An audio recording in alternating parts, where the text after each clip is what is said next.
Hi everyone, welcome back to Radio Night Crime.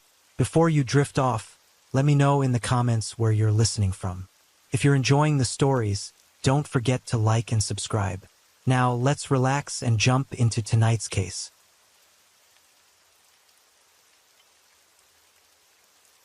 Story 1. Angela Craig was poisoned and declared brain dead on March 18, 2023. The culprit? Her own husband, James.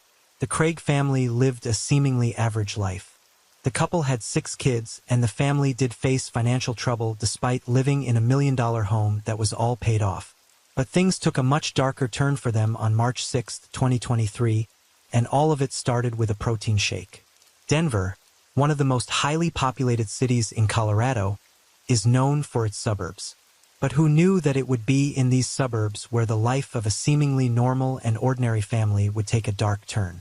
March 18, 2023, marked the death of Angela Craig, a loving and caring mother of 6. Her sudden illness and all the symptoms she had experienced took the doctors by surprise. Soon after her death, James Craig, her husband, got caught up in a series of lies as the sinister plan he developed for Angela's murder was revealed. As the case progressed, Angela's family was taken aback as they were exposed to one horror after another in what they thought was normal life. Angela Craig was pronounced brain dead at 4:29 p.m. The reason for her death at the time remained unknown, given that she was perfectly healthy before suffering from the illness. Her condition got to a point where her organs began shutting down. Doctors at the time were mystified. How could the medical condition of some who were perfectly healthy and going on trips to see family members deteriorate to the point where it would cause their death? Aurora is an eastern suburb located just 25 minutes outside of Denver. The region is known for its outdoor activities, schools, and overall ambience. Within that town lived a family of 8, James and Angela Craig, and their 6 children named Tolliver, Mira, Belle, Violet, Nora, and Cleo. James and Angela got married in 1999. At the time, they were 20 and 21, madly in love, and wanted to start a family together.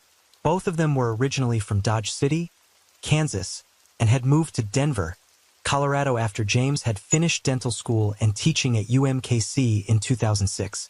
In Denver, James started practicing at Summerbrook Dental, and Angela would help out at the facility when needed. Summerbrook Dental soon became the best option in the region. Apart from dentistry, the Craigs were known to be active members of the LDS and Mormon Church. At the church, Angela took on many roles, including being a teacher, a choir director, a youth organization leader, and a family history consultant. Out of all these roles, her favorite was being a family history consultant, as it involved helping families figure out their history and perform temple ordinances on his behalf. All 6 of their children were raised and baptized in the church, and they participated in all the activities. Everything seems to be going pretty well in their lives, doesn't it? In 2019, James made around $800,000, and the family lived in a $1 million paid-off home. But wait till you hear this. The same year, he took a $675,000 and a $242,000 loan against his house. Despite his income, the family did face financial difficulties. He had taken out these loans to fix things, but the opposite happened. He ended up owing $315,000 to the IRS, had $200,000 in credit card debt, and over $750,000 in other types of debt, which included some bad investments in cryptocurrencies. The following year, his total debt amounted to $2.2 million, and he had to file for bankruptcy. In 2022, Summerbrook Dental began experiencing financial difficulties of its own, and wasn't keen on keeping him on board. He realized that he would have to file for bankruptcy again. However, it was at that time that his dental school friend Ryan stepped in. Ryan acquired Summerbrook Dental, and the two officially became business partners. Both Ryan and James and their families had always been best friends, but in 2022, James began to confide in Ryan more than ever before. On the morning of March 6, 2023, both James and Angela got up early to work out, and each had a protein shake. Later in the morning, James received a text message from Angela, who wasn't feeling well. In the text, she'd asked him if he had added extra vitamins to her protein shake as she was feeling dizzy. To this, James responded that he'd added in a full scoop of caffeine and 1 big scoop of B vitamins, and that he was feeling a bit shaky too. However, Angela told him that she only takes 1 small scoop of the B vitamins. As the two continued to talk, Angela told James that she felt as if she had been drugged. The response James sent to this message will make you think about whether the Craig family was actually living a normal life or not. His response to the text was, "Given our history, I know that must be triggering. Just for the record, I didn't drug you. I am super worried though. You looked really pale before I left. Like in your lips even. This is quite an unusual thing to say, but we'll get into it later on in the video." On March 6th, Angela was eventually admitted to the Parker Adventist Hospital as the symptoms were not going away. Despite numerous tests, medical professionals at the hospital could not identify the cause of her condition, and she was sent home the same day. On the morning of March 7th, James told Angela that he would take the day off from the dental clinic since she wasn't feeling well. Angela, however, aware of the family's financial situation, told James that he should go to work instead and that everything would be okay. Both of them continued to communicate via text throughout the entire day. She told him that it was probably just sickness and that she planned on reaching out to her primary care doctor. During the day, she also sent him a text that read, "I'm kind of wondering if maybe I had a sinus infection, and I didn't really even notice because I got so used to them and it turned into an inner ear infection, and that's why it felt like it came on all of a sudden." As the two of them continued to talk, Angela told James that earlier in the day she had passed out in the kitchen and that the only thing she remembered about the incident was their daughter Violet screaming. After hearing this, James told her that she should call 911, but she refused. At that time, James talked to a person named Matt and discussed Angie's condition with him. According to Matt, the symptoms she was experiencing lined up with diabetes. He recommended that Angie should call a new primary doctor, mentioning that she's a diabetic and that she needs to be seen sooner rather than later. However, Angie called her own doctor to make an appointment. She even texted James, telling him not to use those words and that he told Matt to stick it. Angela then scheduled an appointment for Friday, March 10th, but later moved to Thursday so that she could be seen earlier. Both of them spent the night of the 7th watching TV and snuggling, hoping for a better tomorrow. A day after passing out in the kitchen, Angela started to feel better on March 8th, but was still unaware of the devious plan her husband had set in motion. The improvements she experienced on March 8th were short-lived. The following day, she began to feel cold, tired, shaky, weak, and dizzy. On March 9th, a family friend brought over a glucometer to the house, and Angie was measuring in at 179. The readings, however, dropped to 140 later during the day. She later ended up being admitted to the hospital as her symptoms wouldn't subside. After hearing about this, James texted Angie, was he trying to joke around and lighten the mood to make Angie feel better? Or was this response pure sarcasm coming from the fact that his plan was working? We'll learn more about this as the story unfolds. During that day, both Angie and James continued to text about different things like church, the kids, and other family affairs.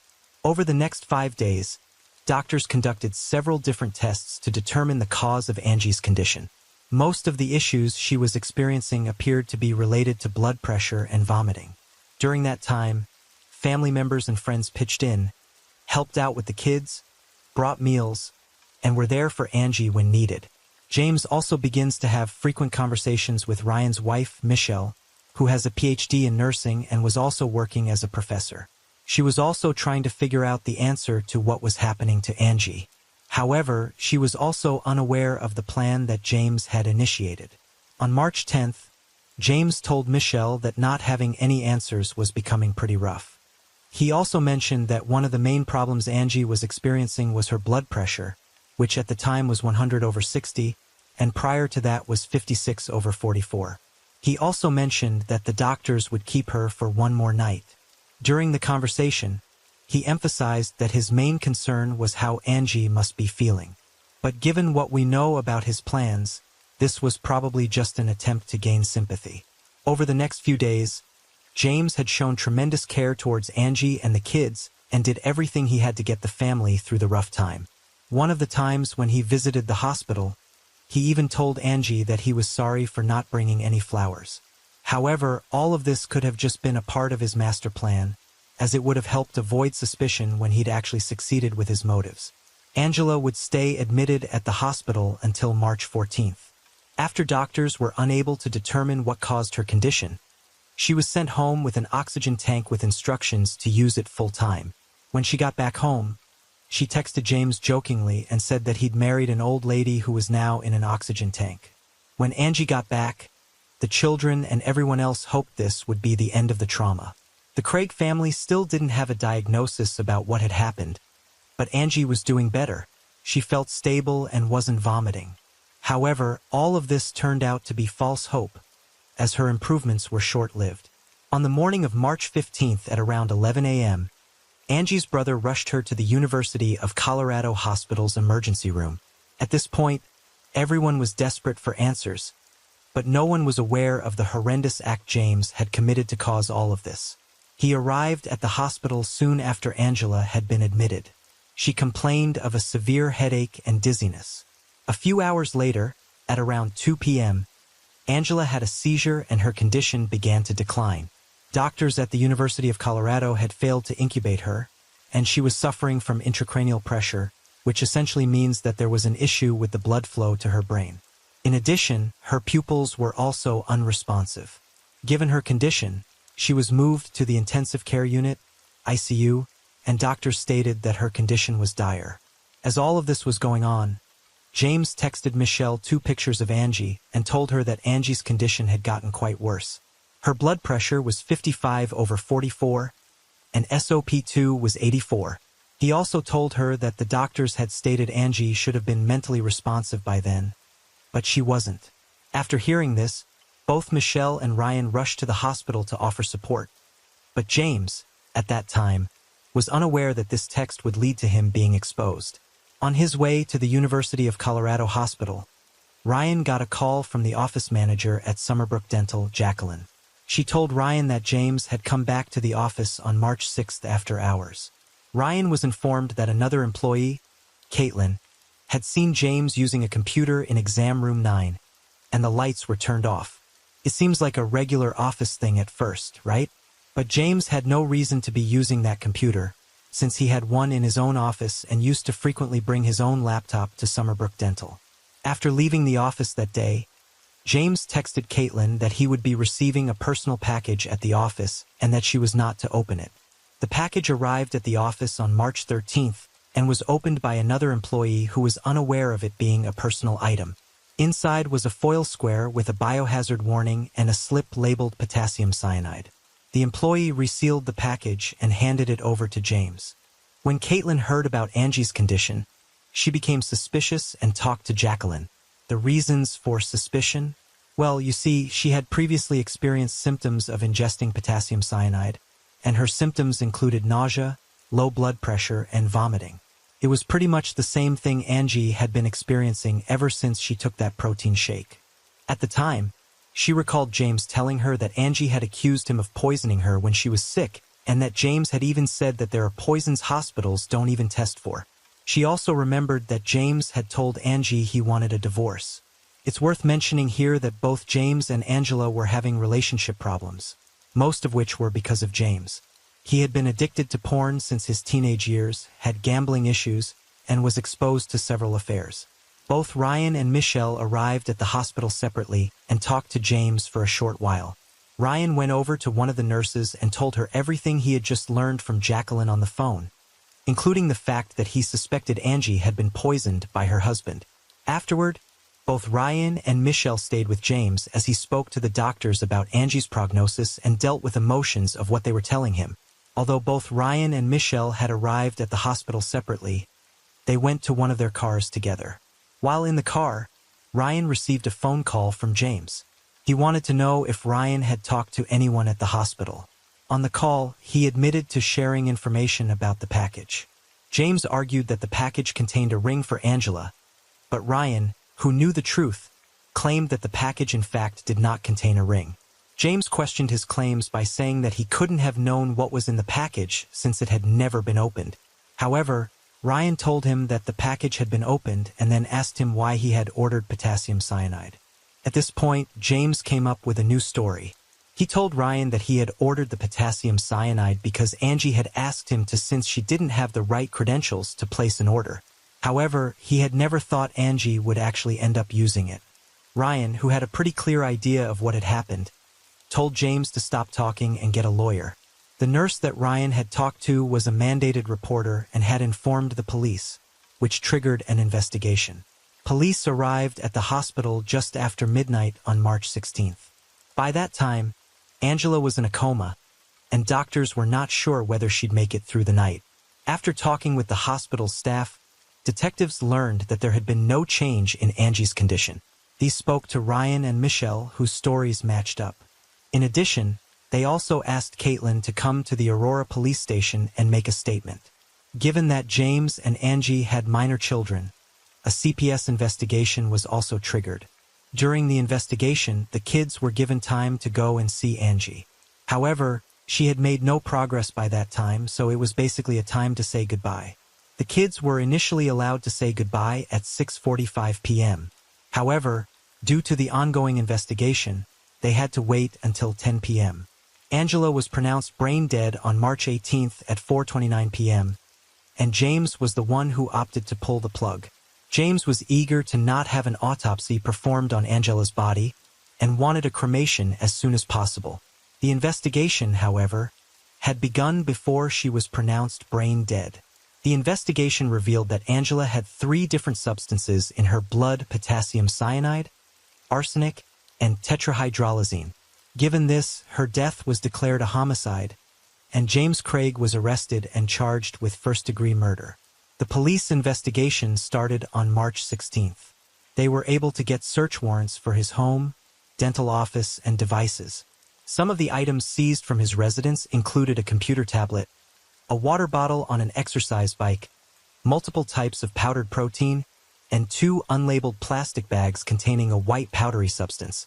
The police interviewed James and his children individually, and a Child Protective Services (CPS) worker contacted them as well. The worker stated that James had told them that Angela had considered suicide and that he had revived her after several suicide attempts. James also mentioned he asked Angela for a divorce in December 2022, and her depression got worse after. The caseworker was compelled to report James mentioning Angela overdosing on opioids, and that her toxicology reports would have something unusual in them. The children, however, didn't report anything similar. The oldest one was aged 20, and it's very unlikely that Angela's depression and suicide attempts would have gone unnoticed. In addition, James never sought any medical or psychiatric help for Angie. One of the messages retrieved from his device was sent to Ryan. In the message, James mentioned that he was unhappy that Ryan got the authorities involved, and that if he really cared for him, he would not speak to the police unless forced to do so. The message read, "I understand why you did what you did. I do. I get it. But if you had come to me personally, man to man, instead of talking to everyone else about what you thought you knew, I might have let you in on some details that would have made you less likely to cause this horrible storm. If you had only put me higher on your list of priorities, instead of putting everyone else's opinions and gossip ahead of me. For that, I am very, very mad at you." The police had also retrieved text message conversations between the couple. In those conversations, James had asked Angela not to talk to her sister about what the couple was experiencing. This conversation happened on March 1st when Angie was visiting Utah. After contacting Angie's sister, Tony, police uncovered that James had drugged Angela 5 or 6 years ago. He claimed that the reason for this was to keep Angela from stopping him as he gave himself a fatal injection. However, no evidence of James committing suicide was found. The police later talked to the office manager at Summerbrook Dental, who told them the entire story about Exam Room 9 and the personal package. The police examined the search history and hard drive of the computer in Exam Room 9. In it, they found a Gmail account belonging to James and different search queries such as, "How many grams of pure arsenic will kill a human? Is arsenic detectable in autopsy? Undetectable poisons that show no signs of foul play." The police also found that the same Gmail account was used to order arsenic metal from Amazon. The same account was also used to order Sigma 20781-0-25G, aka potassium cyanide. In addition, Police also discovered personal communication records between James and another woman. Both of them had started dating and conversed about going through a lengthy divorce. The woman also took 2 flights to Colorado. The woman was an orthodontist who had met James at a conference where he had told her that he was already living separately from his wife. Since Angela's murder, she has cooperated with the police investigations. She mentioned that their relationship wasn't serious. She had mentioned that both of them hadn't started talking about a future together, and that she wouldn't have dated him had she known he was still married and living with his wife. This woman told the police all of this to explain that she could not have been the motive behind Angela's murder. Experts believe that the protein shakes Angie had consumed were poisoned and that she was given minor doses prior to receiving a fatal one. As of now, James has not entered a plea. He has been assigned a public defender, and his trial is scheduled to begin on August 8, 2024. The motive behind the murder? James is $2.2 million in debt, and Angela has 3 life insurance policies, with James being the beneficiary of each. Could it be money? An affair? We'll have to wait for the trial to find out for sure.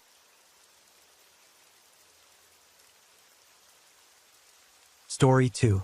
Maria Munoz, a young woman full of life, met a tragic end on September 22, 2020 that shocked her loved ones. The community was puzzled about who could have done such a terrible thing, until they were shocked to discover that Maria's own husband was the unexpected suspect. As the details emerged, a web of secrets and deception was revealed, leaving everyone close to Maria shocked and saddened. In the bustling state of Texas, a shocking event unfolded that left everyone shocked. Maria Munoz, a young and lively woman full of dreams, met a tragic end that deeply affected her family and friends. The events leading to her unexpected death on September 22, 2020 left many stunned, especially when suspicions turned toward her own husband as the possible culprit. The story took a dark turn when toxicology reports found 7 different drugs in her system. Also, it's hard to believe Maria's journal was also the key evidence that helped catch the killer. It's crazy to think that something Maria wrote down played such a big part in solving the case. As the investigation progressed, secrets began to surface, revealing a side of the story that nobody saw coming. Maria Munoz, born on January 25, 1989, was one of 3 children to Marisol Rodriguez and Jorge Luis Munoz. Growing up in a vibrant and loving household in Puerto Rico, she faced early loss when her mother passed away. Also around that time, she met Joel Pellet. Despite this hardship, Maria took on the role of caregiver for her siblings, Marisol Munoz and Peter Hernandez. Maria and Pellet first met in Puerto Rico, Maria's home country. At that time, Pellet was a nursing student with big dreams, and Maria was also a nurse. Pellet was 11 years older than Maria, but despite the age gap of 11 years, they both tied the knot in 2011. Later, they moved to Laredo, Texas, where Pellet secured a prestigious position as a nurse anesthetist at a local hospital, bringing in a substantial income. Their newfound financial stability afforded them a life of extravagance, filled with luxury cars and extravagant vacations. Maria Munoz, age 31, lived in Laredo, Texas, as a full-time mother caring for her 2 young sons and her husband, Joel Pellet, aged 42. She left her job just to take good care of her children. Maria, a loving stay-at-home mom, cherished her 2 young boys. Every day, she would take them to the park to play and read to them before bedtime, showing her dedication as a mother. While she enjoyed being at home with her children, she also found joy in playing the piano as a hobby. Despite her happiness as a stay-at-home mom, she always held on to her dream of returning to school and becoming a nurse again. For a long time, everything appeared to be going smoothly in their relationship. Pellet would often share pictures of his wife and children, proudly talking about how wonderful they were to his friends and colleagues. However, behind the scenes, a different story was unfolding. In the year 2018, shortly after Maria welcomed their second son, those close to Pellet began to observe a shift in his behavior. He underwent a noticeable transformation, losing weight and gaining muscle. He also became increasingly sociable with other women, displaying flirtatious behavior that did not align with the conduct expected of a married man. He began removing photos that featured his wife and children, instead opting to post pictures of himself alone. This change in his online activity gave the impression that he was living a single life, without the responsibilities and commitments of a married man with a family. That same year, the colleagues observed Pellet becoming increasingly friendly with a surgical nurse named Janet Arredondo. Over time, it became clear that they both had started a secret relationship, carrying on an affair behind Maria's back. But in early 2020, Maria's worst fears came true. She found airline tickets that Pellet had bought for himself and Janet to travel to Europe. This discovery left Maria heartbroken and depressed. She had trusted him and thought their marriage was strong. But then she felt betrayed. Maria was devastated to learn that life they had built together for 10 years was a lie. She didn't know how to move forward, feeling lost and alone. In the midst of her emotional breakdown, she sought help from a therapist to cope with the devastating truth about her marriage. The therapist prescribed medication to support Maria through her mental health struggles. Around this time, Maria turned to writing journals as a way to process her thoughts and emotions. Soon, things were getting worse between Pellet and Maria. So, on September 19, 2020, Maria went to Janet's house and saw Pellet's car parked in the driveway.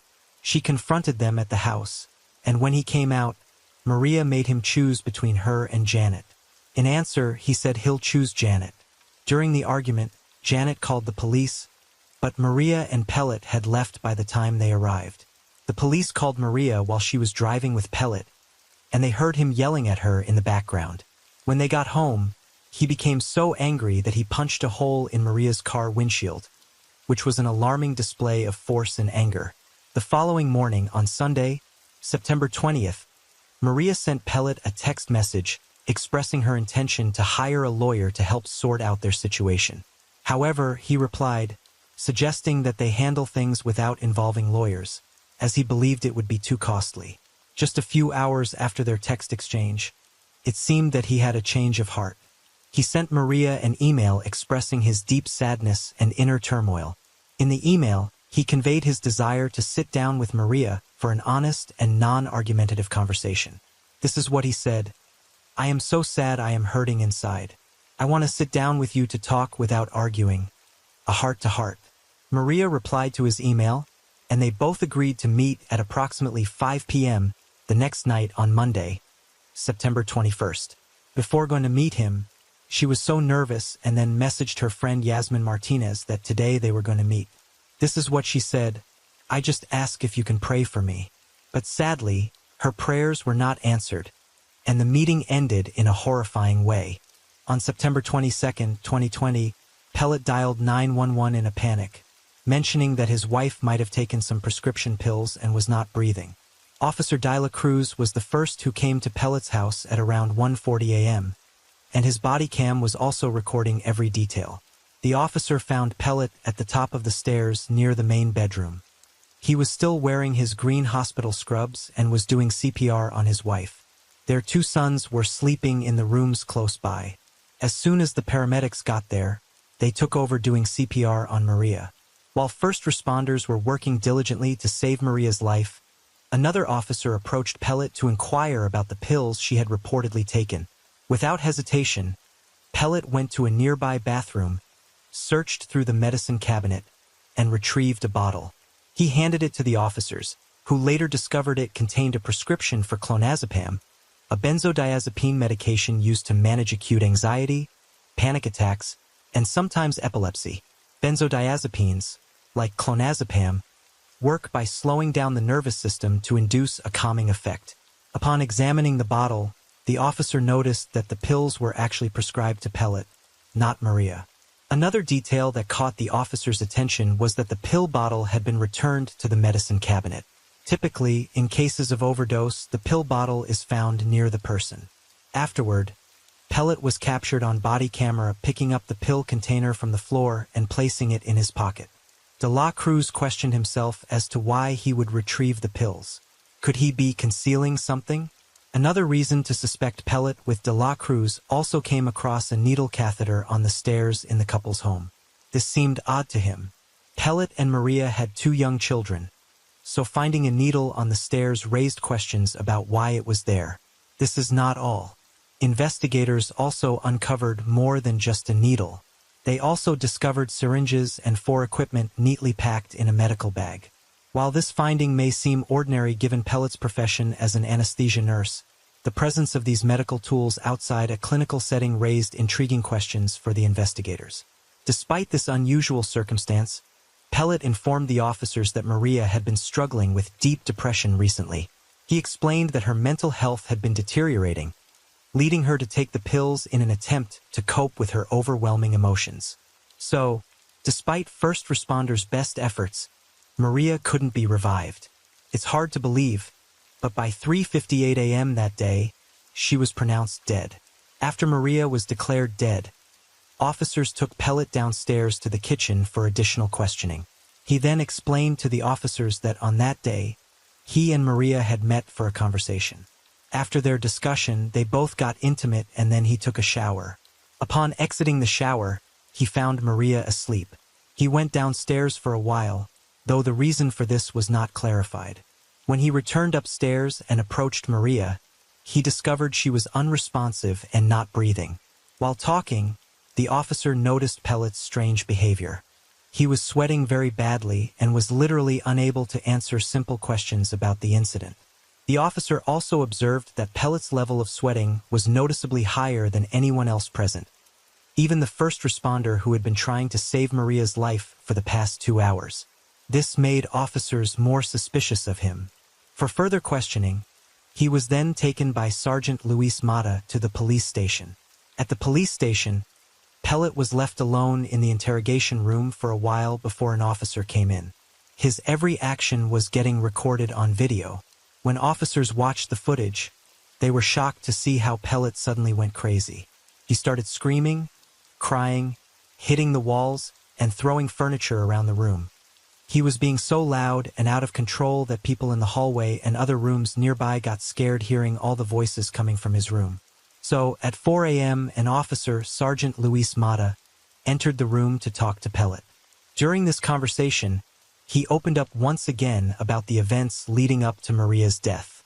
Shockingly, he also confessed to the officer that he had been involved with another woman named Janet. He revealed that he had actually left the family home 5 months earlier and was living with her at the time of Maria's death. He shared that he had been in a relationship with Janet for 2 years by then, and Maria had been aware of the affair for a while. According to him, on the night of Maria's passing, he visited the family home to have a conversation with her about their marriage. After their discussion, they got intimate. He said he thought Maria was asleep in her room, but only 10 minutes later when he returned to check on her, but tragically found her unresponsive. He later confessed to the officer that he gave Maria the medication prescribed to him, clonazepam, to help ease her anxiety and depression. However, he couldn't provide details to the officer about how much she had taken or how many pills were left in the bottle before she accessed them. Unfortunately, he was unable to provide any additional information to help clarify the situation. After all the questioning, he was released. So, the next step was to do Maria's autopsy. The autopsy took place just 8 hours after her death, which was relatively soon after she passed away. This timing meant that whatever caused her death should still be detectable in her stomach contents. As the investigation into Maria's death intensified, the autopsy results delivered a shocking revelation. Contrary to initial suspicions, no traces of pills were discovered in her stomach. However, the medical examiner's report uncovered a shocking clue: a small, red mark on the inside of her elbow. What was more shocking was that it was a pinprick mark. The small red mark on her arm was concerning because it suggested she may have been injected with something. This unexpected discovery led investigators to explore the significance of this mark and its potential connection to her death. Soon, the investigators discovered another thing from Maria's house. So what was that? A journal was found at Maria's place. As it was mentioned earlier, to cope with the anxiety and depression, she started writing a journal. And that journal helped investigators a lot to know who the culprit was. So what they found in that journal was really heart-wrenching. In that journal, she wrote her thoughts and experiences. Through her writings, the investigators discovered that Maria loved her husband and wanted to preserve their family, even though she recognized his wish to be with someone else. She wrote, "I want it to stop. My past haunts me and I don't want to be sad anymore." In her journal entries, Maria detailed her heartbreak when Pellet left their Laredo home, leaving her to care for their 2 young sons. Her diary and recordings on her cell phone helped investigators uncover her husband's abusive behavior, documenting her emotional journey from grief to healing and a newfound optimism for the future. She also wrote in the journal, "My heart says one thing, my mind says something else. I am in this constant battle, tug of war. I want it to stop, but they won't. They keep me sad. And those are my tears. My future is foggy and unclear. My past haunts me, and my present is confusing. Lord, hear me cry. See my tears. Feel my pain. Bring me laughter. Bring me peace. Bring me happiness again. I don't want to be sad anymore. I don't want my heart to hurt. I don't want my mind to be in torture. Please, I beg you, O Lord." The day before her untimely death, Maria Munoz wrote the following in her journal.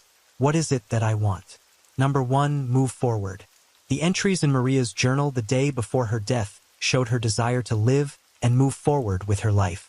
There was no mention of suicide or any plans to end her life. So after going through her journal, the investigators didn't think she had committed suicide. They needed more information to understand what really happened. So this was what happened next. Pellet's previous employer, Dr. John Hunsinger, who was an anesthesiologist, became aware of the autopsy findings. He contacted the lead detective, De La Cruz, who was working on the case, and expressed his concerns. Dr. Hunsinger recommended that the investigators should conduct a comprehensive toxicology screening. So they did that.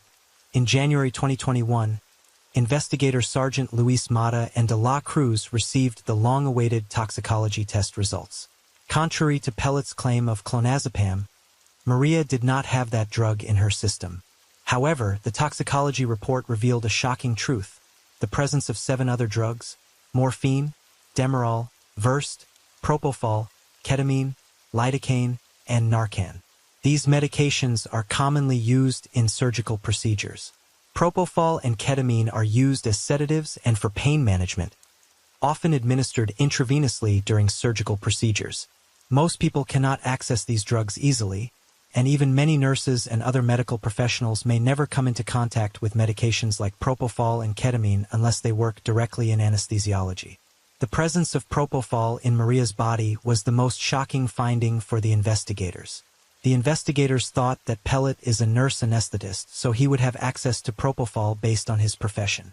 When Dr. Hunsinger, who worked with Pellet and had experience using propofol, saw the amount found in Maria's system, he said it was the highest quantity he had ever encountered.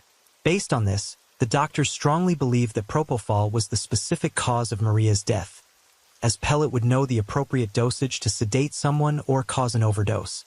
Additionally, a small mark on Maria's arm indicated that she may have been injected with the substance. Investigators believed that, with the toxicological report, Pellet's suspicious behavior, and Maria's journal, they had enough evidence to arrest Pellet for the murder of his wife, so authorities soon got an arrest warrant against Pellet. De La Cruz wasted no time and went to arrest Pellet. Surprisingly, he did not resist arrest, almost as if he had anticipated and accepted his impending fate. Soon he was taken to the police station, marking the beginning of a new chapter in the investigation, as law enforcement officials prepared to question him again about the events surrounding Maria Munoz's tragic death. He had to face the consequences of his heinous act. So the trial started on March 21, 2023. As the legal proceedings unfolded, both the prosecution and defense presented their cases. A prosecution team composed entirely of women, known as Maria's team, utilized Maria Munoz's journal entries to construct a compelling case against Pellet. This was done to illustrate to the jury the type of wife and mother Maria was. The prosecutors described Maria as an excellent mother who was caring and intelligent. They expressed feeling her vibrant spirit through the pages of her journal. During that trial, the prosecutors also suspected that Pellet first drugged Maria by putting some substances in her drink to make her sleepy. Once she was unconscious, he injected propofol into her arm. Prosecutors also believed that Pellet waited a long time before calling 911 so that the first responders would not be able to revive her when they arrived. The prosecutors stated that the journals helped them comprehend the challenges Maria faced, which in turn fueled their determination to seek justice in her case. During the final arguments, Pellet's lawyer, Roberto Bali, informed the jurors that his client wanted to work things out with his wife, Maria Munoz, before her passing. Bali reminded the jury about the medical examiner's report, which said Maria's cause of death was still unclear. He told them there was not enough proof to show Pellet was responsible for her death. Bali pointed out that Pellet had given Maria a drug called Narcan on the night she died, which is used to reverse overdoses. He even said both Pellet and Munoz struggled with drug addiction. Bali also argued that Maria Munoz willingly consumed the drugs without coercion, as there were no signs of force on her body. However, after investigating Maria's social circles, friends, and family, it became clear that she was not a drug addict, and Pellet was the only person who could have provided her with that substantial quantity of propofol. Authorities were also able to convince Pellet's girlfriend, surgical nurse Janet Arredondo, to testify against him. She revealed that he had admitted to her that he gave Maria something to calm her down, and confirmed that he had brought drugs, including propofol, home from work. The jury took less than 1 hour to reach the verdict. At last, after a 9-day trial on March 30th, 2023, a jury reached a verdict, finding Pellet guilty of the murder of his wife, Maria. On April 27th, 2023, Pellet received a life sentence for the murder conviction, plus an additional 10 years and a $10,000 fine for tampering with evidence. So where is Pellet now? Joel Pellet is currently serving a life sentence at a Texas Department of Criminal Justice, facing the consequences of his heinous actions. His imprisonment stands as a symbol of accountability and a solemn tribute to Maria's life, ensuring that her memory is honored through the pursuit of truth and the upholding of justice. The motive behind the killing is unclear, but according to the prosecution, Joel Pellet's motive for killing his wife, Maria Munoz, was rooted in his desire to end his marriage and be with his girlfriend, Janet Arredondo. Ultimately, justice had to be served, and the verdict ensured that Pellet was held accountable for his actions.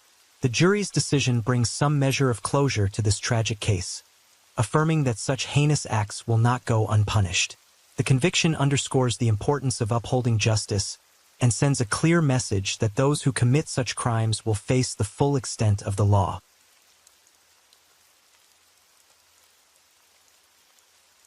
Story 3. Ashley Harmon was a beautiful, smart, high-energy person. However, when her parents divorced when she was 9, that proved to be a difficult time for her.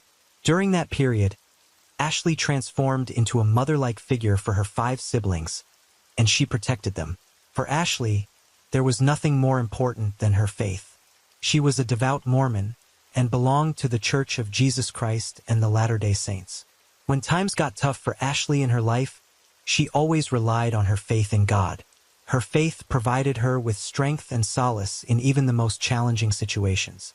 Ashley's unwavering belief in God gave her a sense of peace and resilience, enabling her to overcome obstacles and face any difficulties with determination and courage. In 2003, when Ashley was attending Utah State as a human development major, she met Emmett Corrigan, a philosophy student. Like Ashley, Emmett's parents separated when he was 10, and he struggled with the aftermath before finding solace in the Mormon faith. Although Emmett was not born into the Church of Jesus Christ and the Latter-day Saints, at the age of 17, he was baptized into the church in front of his family and friends. Ashley initially found Emmett to be cute, and he reciprocated those feelings. Emmett was drawn to Ashley's intelligence, and he found himself captivated by her from the moment they met. He shared with his closest friends that he knew Ashley was the one he wanted to marry. Their relationship progressed steadily, and several months after meeting during Christmas in 2008, Emmett proposed to Ashley. She happily accepted his proposal, and the couple set their sights on a wedding. Emmett and Ashley's wedding took place in a Mormon temple, and the ceremony was a testament to their shared beliefs. The newlyweds were overjoyed as they embarked on a new life together. Their marriage was a source of stability and happiness. The Mormon faith holds marriage in high regard and emphasizes its importance as a sacred and eternal union. Followers of Mormonism believe that the bond between husband and wife extends beyond this life and persists even after death. Divorce, while discouraged, is only allowed in extreme circumstances and under specific circumstances. In 2005, Ashley and Emmett welcomed twin daughters into their lives. They were overjoyed at the opportunity to become parents and experience the joy of parenthood. Emmett embraced his new role as a father, enjoying every moment spent with his little girls. Ashley, on the other hand, was thrilled to finally live the life she had always envisioned.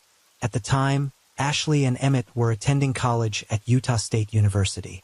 They managed to find a good balance between taking care of their babies and pursuing their educational goals. Although there were undoubtedly difficult times, they relied on their faith and love for one another to overcome any challenges they faced. With their unwavering determination, they persevered and continued to strive for a better future. In 2009, Emmett graduated from Utah State University with high honors, attended law school, and passed the bar, which led him to pursuing a career as a bankruptcy attorney. During this time, Ashley decided to continue staying at home to care for their growing family. While Emmett focused on building his career, Ashley dedicated herself to managing the household and nurturing their 4 children. To the outside world, the Corrigan family seemed to have an ideal life. They lived in a beautiful house with multiple children and a fulfilling career for Emmett. However, appearances can be deceiving. In August 2010, Emmett began to feel the pressure to provide for his family. With 4 young children under the age of 5, the financial demands became overwhelming. Emmett made the decision to start his own business, specializing in criminal defense.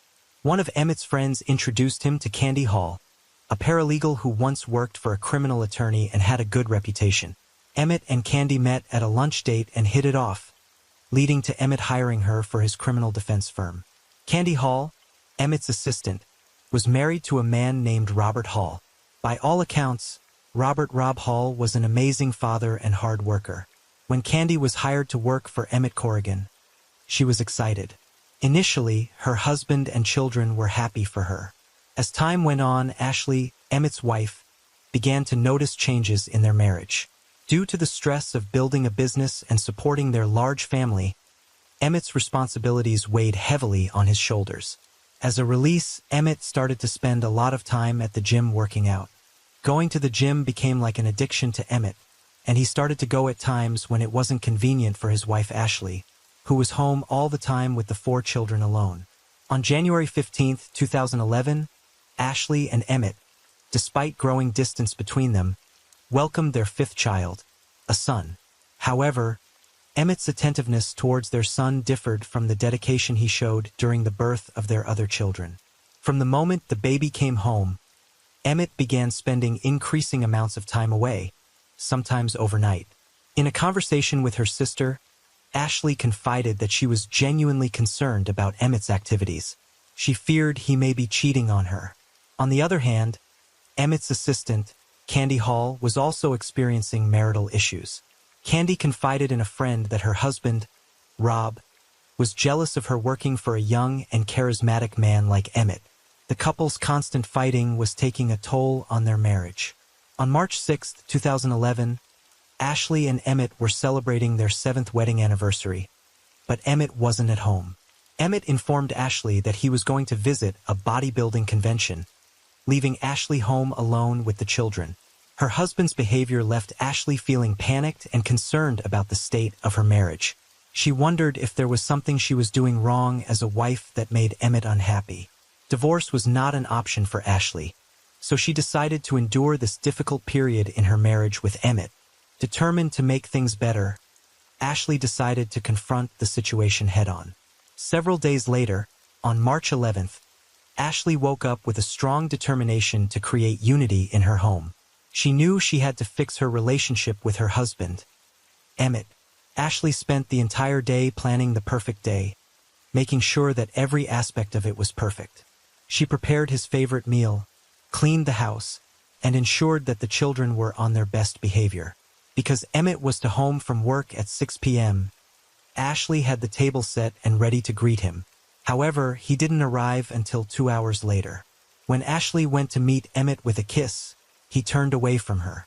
Despite Emmett's coldness and the distance that had formed between them, Ashley was resolved to make her husband love her again. She knew that their love was worth fighting for and was determined to do whatever it took to rebuild their relationship.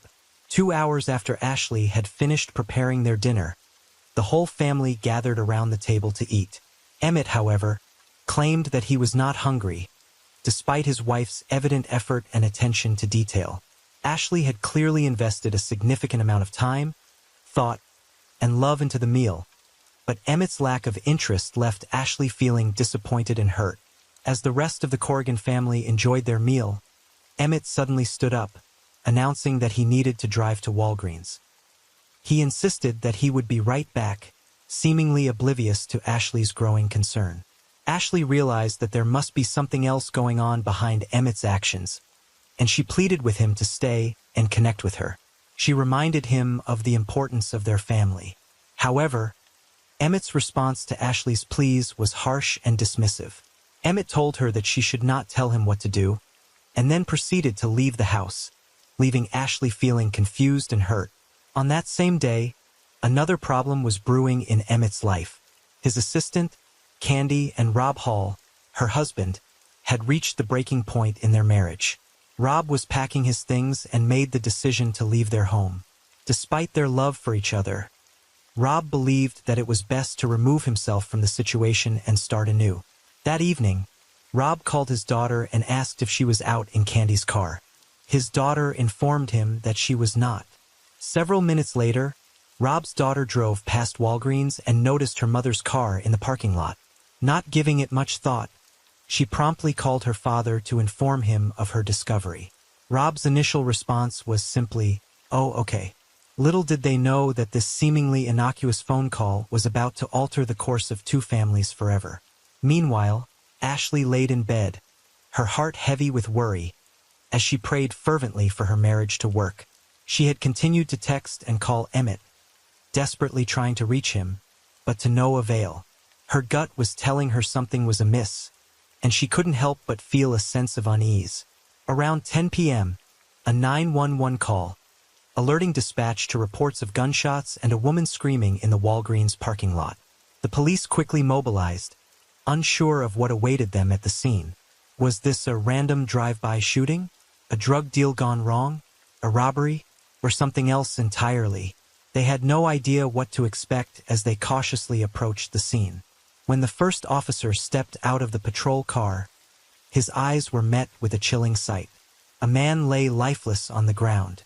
A second person, still alive but wounded, grasping his head in pain, was there as well. The injured man was rushed to the hospital with a gunshot wound, leaving the police with more questions than answers. Amidst the chaos, there was one woman who police wanted to speak with. Her name is Candy Hall, and she was present at the crime scene. Candy identified the man at the hospital as her husband, Rob, and the man dead on the ground as her boss, Emmett. Emmett had been shot twice in the head and chest. Not long after Emmett was found dead at the Walgreens parking lot, Ashley, his wife, was woken up to knocking on her front door. When Ashley answered the door, she saw police officers outside, who told her that her husband, Emmett, was dead. He had been shot and didn't make it. Ashley was stunned and inconsolable, and had no idea what could have happened that led to this. After the police told Ashley her husband had been killed, a detective asked her if she knew who Rob and Candy Hall were. Ashley said she knew Candy was Emmett's assistant, but suspected she and Emmett had been having an affair. Candy Hall was taken to the police department from the Walgreens parking lot and questioned by the detectives, who were trying to get a clear picture of what went down that led to Emmett being killed and Rob being shot in the head. The detectives asked Candy if she and her boss, Emmett, had a relationship, but she said no. When asked if they ever had intercourse, Candy adamantly denied it. According to Candy, she had driven to Walgreens that night to pick up a prescription. Candy explained that she and Emmett had a coincidental meeting in the store, and they decided to go for a drive in Emmett's car. As they drove to a gas station, Candy's phone rang. It was Rob, her estranged husband. Candy informed Rob that she was out with Emmett. However, the conversation took a dark turn when Rob expressed his jealousy and threatened to shatter Emmett's head open. Finally, after what felt like an eternity, Candy and Emmett arrived at Walgreens.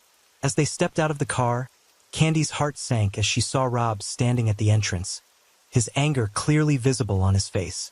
A heated argument ensued, and a physical fight between Rob and Emmett erupted. Suddenly, Candy heard 3 sharp pops. She turned to see both men lying on the ground. Candy spotted the gun lying on the ground and picked it up and tossed it aside. When the detectives asked Candy who fired the first shots, Rob or Emmett, she said she had no idea. The gunshot wound to Rob Hall's head was superficial. After the doctors stitched him up, the detectives went to question him. During the detectives' interview with Rob, they told him they found a gun at the crime scene and asked him who it belonged to. Rob admitted the gun was his and said he and Emmett got into a fight in the Walgreens parking lot, and at one point the gun fell from his pocket. Once the gun was on the ground, Rob alleged that Emmett dove for it, and then a struggle for the weapon started and Emmett shot him in the head. He said he didn't know who shot Emmett during the fight for the gun. Because Rob had a head wound from the gunshot, the detectives were not surprised he couldn't remember much. However, the detectives found themselves questioning if Emmett was the one who shot first, considering he ended up dead. Since the shooting had taken place in the Walgreens parking lot, the detectives turned to the security footage for answers. While reviewing the footage, the detectives noticed Rob Hall arriving in the parking lot at 9:55 p.m. 1 minute later, Rob was seen entering the Walgreens store and rushing through each aisle, seemingly searching for someone. The security footage captured Rob exiting the Walgreens at 10:06 p.m. and parking his car in a spot beside Candy's. He proceeded to wait there for the next few minutes. Approximately 10 minutes later, Emmett's truck appeared on the footage as it pulled into the parking lot. However, the shooting was not caught on camera. Candy, Emmett's assistant, initially denied being in a romantic relationship with her boss. However, the whispers among their coworkers suggested otherwise. According to their coworkers, Candy and Rob were seen spending a lot of time in his office, with the door closed, a mere 3 weeks after she was hired. On the day Emmett was shot, detectives stumbled upon a curious discovery. Emmett had accompanied Candy to the public defender's office to discuss divorcing Rob. During their investigation into the murder of Emmett Corrigan, the crime scene investigators conducted a search of Emmett's vehicle in the parking lot and discovered steroids in the glove compartment. Many of Emmett's loved ones were not surprised by this discovery. Because Emmett had been heavily focused on bodybuilding and his behavior was different, some of them believed that he was using steroids. When Candy gave her statement to the detectives, she described a peculiar shot cadence that led them to believe that Rob shot and killed Emmett 2 times before turning the gun around and shooting himself in the head. This evidence was sufficient for the detectives to obtain an arrest warrant for Rob Hall, charging him with first-degree murder. Rob Hall was subsequently arrested and charged with the murder of Emmett Corrigan. The consequences of Rob Hall's actions were severe. If convicted of first-degree murder, he faced either life in prison without parole or the death penalty. When it came time for Rob Hall to stand trial for the murder of Emmett, Ashley, Emmett's wife, hoped that the trial would bring some closure to her grieving process. Ashley believed that obtaining answers about her husband's affair and death would provide a sense of closure. Prosecutors alleged that Rob was angry at Emmett for having an affair with Rob's wife, Candy, and blamed Emmett for running his marriage into the ground. According to the prosecution, Rob shot Emmett and then decided to take his own life. However, Rob Hall's defense told a different story. Rob's attorneys claimed that Emmett was the aggressor on the night he died. They alleged that Emmett had a history of steroid abuse and somehow during the altercation, Emmett got hold of Rob's gun and shot Rob before Rob regained possession of the weapon and killed Emmett in self-defense. One of the key witnesses in Rob Hall's trial was his wife, Candy Hall. Candy's testimony during her husband's trial slightly differed from the account she gave to the police on the night Emmett was killed. While on the witness stand, Candy claimed that instead of hearing 2 gunshots in quick succession followed by another, she heard a pop, then 2 more fast pops. This new version of events favored the defense's argument that Emmett shot Rob Hall first before Rob got the gun back and shot Emmett 2 times, killing him. The prosecutors needed to convince the jury that Rob and not Emmett was the shooter in the Walgreens parking lot. To support this theory, they presented forensic evidence alleging that the type of weapon used to kill Emmett and wound Rob accumulates a significant amount of gunshot residue, GSR, after it has been fired. Following the shooting, investigators performed a gunshot residue test on Rob and Emmett. The results of the test showed that Rob's left palm contained 32 GSR particles while his right palm had 23 particles. On the other hand, Emmett had 1 GSR particle on his left hand and 0 on his right. These test results indicated beyond a shadow of a doubt that Rob was the one who fired the gun 3 times. Emmett never had possession of the weapon according to the forensic evidence. After careful consideration, the jury found Rob Hall not guilty of first-degree murder. However, they did reach a unanimous decision that he was guilty of second-degree murder. This determination meant that the murder was not premeditated. The judge presiding over the case sentenced Rob to 30 years in prison. Rob will be eligible for parole in 2028 when he is 58 years old. Despite the conviction, Rob has maintained his innocence and appealed his conviction. In 2021, Rob Hall's conviction was reaffirmed by the Idaho Supreme Court, denying him a retrial. Candy Hall was arrested and criminally charged 2 months after Emmett's murder with embezzlement for allegedly stealing money from the attorney who employed her before she started working at Emmett's office. The embezzlement charges were unrelated to Emmett's murder. Candy pleaded guilty to grand theft, a lesser charge than the original embezzlement allegations. She was sentenced to a term of imprisonment and was released in 2014 on parole. However, she currently remains on probation until 2026. In a candid interview with Dateline, Candy Hall expressed deep feelings of guilt regarding the incident and admitted that much of it stems from the impact it has had on her relationships with her children. The strain in these relationships has deepened, and she expressed her uncertainty about how they will be able to navigate through the lies she told to their family. Candy expressed her hope that one day, she will be able to prove to them that it was all a regrettable mistake. Ashley faced a challenging journey in coming to terms with the fact that her husband, Emmett, was murdered by his lover's husband. In a 2015 interview on Drive Phil, Ashley came face to face with Emmett's lover, Candy Hall, for the first time. Despite the emotional pain she felt, Ashley was determined to move on and create a new story for her life. As a result, she made the decision to close the book on her old life and move forward. The first step in this process was to move out of the town where she and Emmett used to live with their 5 children. Over time, the children gradually adjusted to this change and began to find joy in their lives again. Eventually, Ashley remarried and had 2 more children. Ashley blogs for victims of trauma.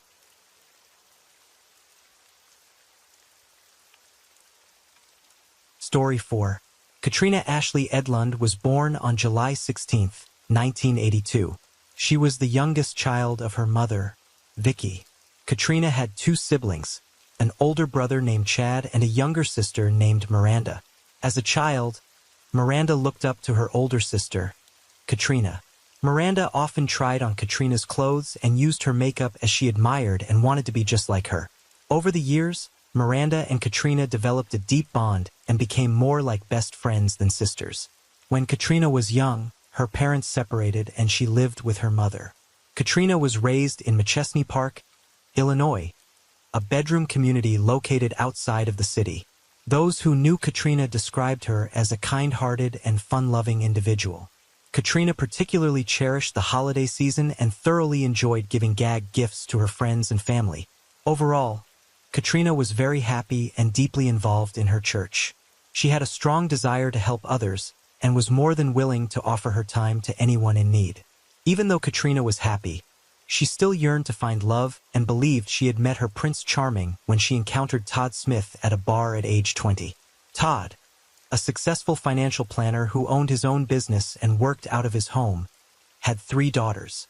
Despite their differences, the couple hit it off, and Todd's work flexibility allowed them to travel extensively. 3 years into their relationship, Todd proposed to Katrina, which she happily accepted. The couple planned an intimate ceremony in a local park, and Katrina was ecstatic about their future together. She loved her stepdaughters and was eager to build a bright future with Todd. Moreover, Katrina's mother, Vicky, and her siblings, Chad and Miranda, loved Todd and considered him a great guy. They trusted him to take care of Katrina and believed the duo was a perfect match. Following their marriage, Katrina and Todd settled in McChesney Park, where they began their life together. On October 20th, 2012, Katrina Smith, a 30-year-old woman, called her mother, Vicky, and told her she was house-sitting for a friend. During their conversation, Katrina mentioned that she would be coming over for dinner on October 24th and had news to share with her mother. Vicky sensed something was going on, but she wasn't sure what it could be. Before hanging up the phone, Vicky promised to cook Katrina's favorite dish, chicken and dumplings. However, she would never have the opportunity to fulfill that promise. Several days after that phone call, Katrina disappeared, and Vicky would never see her again. At 5 p.m. on October 23rd, Todd Smith contacted 911 to report the disappearance of his wife, Katrina Smith. Todd informed the dispatcher that Katrina was house-sitting for a friend, and he had been unable to reach her for several hours. He stated that the house was empty when he drove to where she was staying. Miranda and Chad, Katrina's sister and brother, became concerned when they learned of her disappearance. Chad, who was training with the U.S. Army in Oklahoma, immediately flew to Illinois to assist in the search for his sister. On the night of the 23rd, a resident called the police to report an abandoned vehicle near Rock River. According to the resident, the car was not parked on the roadside, but was in an easement, as if it had been abandoned in a hurry. When police arrived to investigate the vehicle, they ran the license plate and discovered it belonged to Katrina Smith. Upon examining the car, the police officer found no sign of a struggle or Katrina. When Katrina's mother, Vicky, heard the news that her daughter's car had been found abandoned in a ditch on the side of the road in an unfamiliar area, she knew that something bad had happened to her daughter. It was the only plausible explanation that made sense to Vicky. If Katrina's car was in that area, someone had taken her and parked the car there. After Katrina's car was found, her case was officially classified as a missing person, and the search for her intensified. At 11 p.m. on October 12th, the police took Todd Smith to the Winnebago County Sheriff's Department for a formal interview. During the interview, Todd disclosed to the detective that he had last seen his wife, Katrina, on October 22nd. Todd claimed Katrina returned home for a short while to do laundry, because she had a big job interview the following day. As the laundry was going, Todd explained to the detective that Katrina left to go to the mall to buy something and returned home at 8:30 p.m. However, Todd mentioned that Katrina quickly left the house again to go out for a final time. Todd stated that Katrina had informed him she had one last stop to make before returning to the house. She was house-sitting for a friend. The day after Katrina was classified as a missing person, Todd Smith took to the media to plead for his wife's safe return. In a heart-wrenching and emotional appeal, Todd broke down in tears as he expressed his desperate desire to find his wife, Katrina. He appealed to the public, asking anyone who knew anything about Katrina's whereabouts to come forward and share information. As the hours passed, the search for Katrina intensified, and search crews, consisting of officers and volunteers, dedicated their time and effort to locate the missing woman. Their efforts focused specifically on a park located near the spot where Katrina's car had been abandoned. The investigators hoped that any evidence or clues regarding her disappearance could be found in the vicinity. When Chad, Katrina's brother, arrived in Illinois from his Army training in Oklahoma, everyone met him at the park to search for Katrina. Chad, using his military training, took control of the search party. He charted and plotted on a map and divided the volunteers who had come to look for Katrina into teams. Chad got people out looking, ensuring that a thorough search was conducted. As the officers searched the park, they used dogs and stood side by side, walking in a straight line. This tactic was used to cover as much ground as possible and ensure that they did not miss any items of evidence, no matter how small. The officers took every precaution to ensure they did not overlook anything in their quest to find Katrina. Katrina's mother, Vicky, hung up missing person flyers for Katrina all around town. She left these flyers at gas stations, convenience stores, and lampposts. Vicky's main objective was to spread awareness and ensure that as many people as possible were informed about Katrina's disappearance. However, due to her overwhelming grief and fear of finding her daughter's body, Vicky was unable to participate in the search. Throughout this difficult time, Todd, Katrina's husband, remained emotional. Chad encouraged Todd to stay strong, reminding him that they needed to remain focused on finding Katrina. He stood by Todd's side the entire time, feeling awful for his grieving brother-in-law. An officer discovered Katrina's purse where her car was found. As he continued down the road from where her car was found, he found additional items that belonged to her. Among these were her cell phone and towels that appeared to be used to clean blood. It became clear that someone had been disposing of Katrina's belongings as they moved away from her abandoned vehicle. Unfortunately, the police had no clue about where Katrina was at that point. However, they suspected something bad had happened to her. The items found on the side of the road were taken to the crime lab for testing, and the police eagerly awaited the results of their investigation.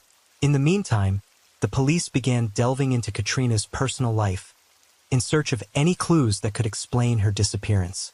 As the officers delved into the investigation of Katrina's disappearance, they aimed to gain a comprehensive understanding of every facet of her life. This digging involved examining whether Katrina had any relationships outside of her marriage, investigating any potential involvement in gambling or drug activities, and meticulously documenting her daily routines. The officers interviewed Katrina's friends and family extensively to gather this crucial information.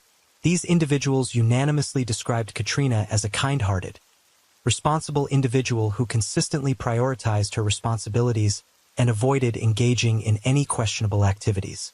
Katrina's loved ones expressed that she was known for her dedication to her work and for maintaining a strong work ethic.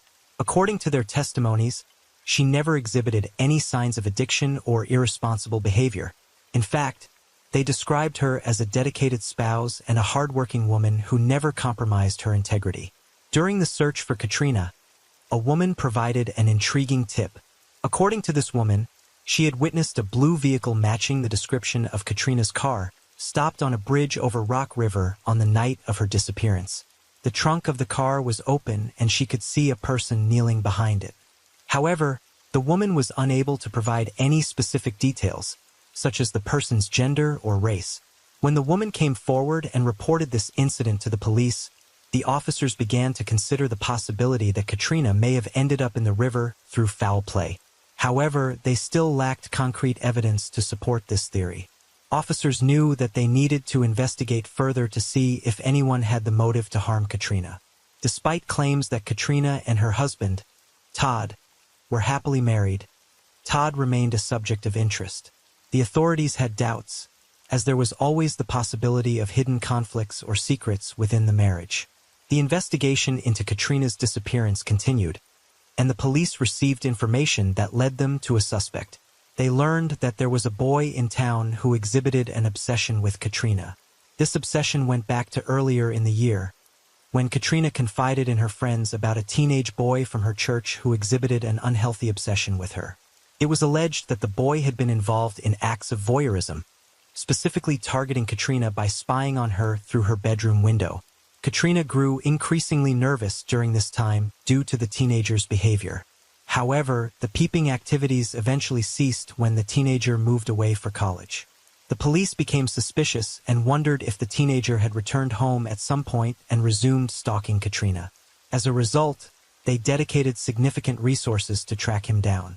3 days into the search for Katrina, her cell phone, which was examined at the crime lab, revealed crucial clues. The phone turned out to be a treasure trove of information for the investigating officers.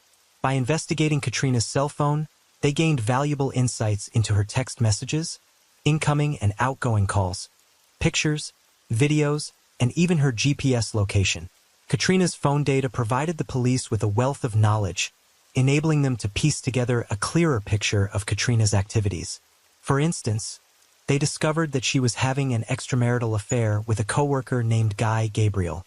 The relationship between Katrina and Guy Gabriel began innocently enough. They initially met after work one night and hit it off. Their connection grew stronger and they became romantically involved. However, the detective's background check on Guy Gabriel revealed a darker side.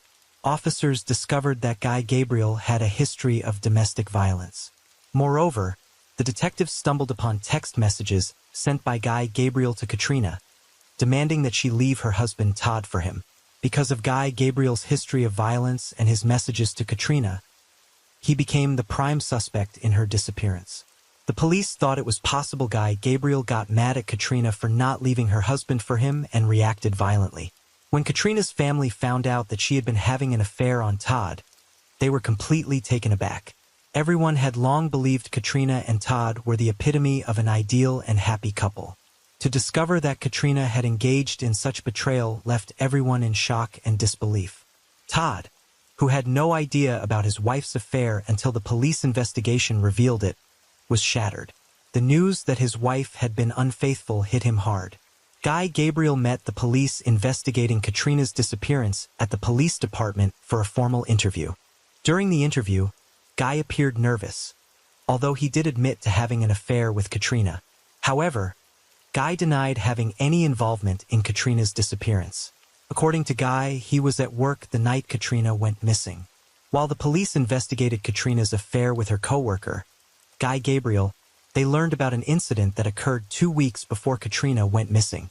Witnesses told the police that it was lunchtime at the auto shop where Katrina and Guy worked, and as all the workers stood outside chatting, a black Volkswagen Jetta sped through the parking lot.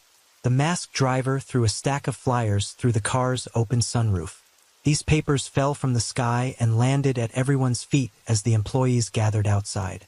As the car sped away, the workers picked up the documents and said they were flyers with a derogatory statement about Katrina and Guy Gabriel's relationship.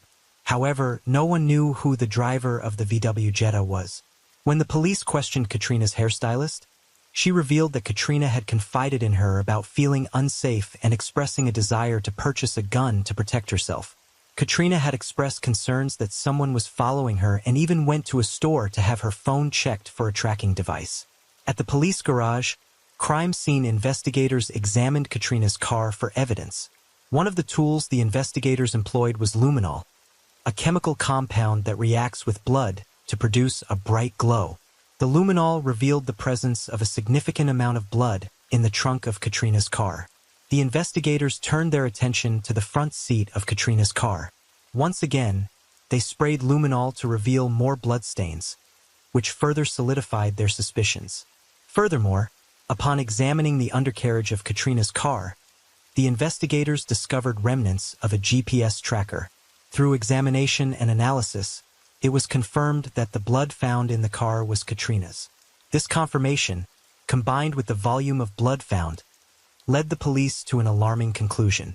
The amount of blood found convinced them that Katrina may no longer be alive. 18 days after Katrina went missing, the police department received a call from an off-duty fireman on Rock River. This fireman was fishing and saw something in the river that he thought a log had taken. However, when he drove his boat closer for a better look, he realized that the object was a body. The fire department was called in to recover the body, and upon pulling it from the water, they discovered that it was a female body. However, it was initially difficult to determine the identity of the body, as it had severely decomposed. They had no idea if it was Katrina Smith or not. The body was then transported to the medical examiner's office, where the staff performed an autopsy to determine the cause of death. In order to identify the remains, dental records were provided to a county dental expert.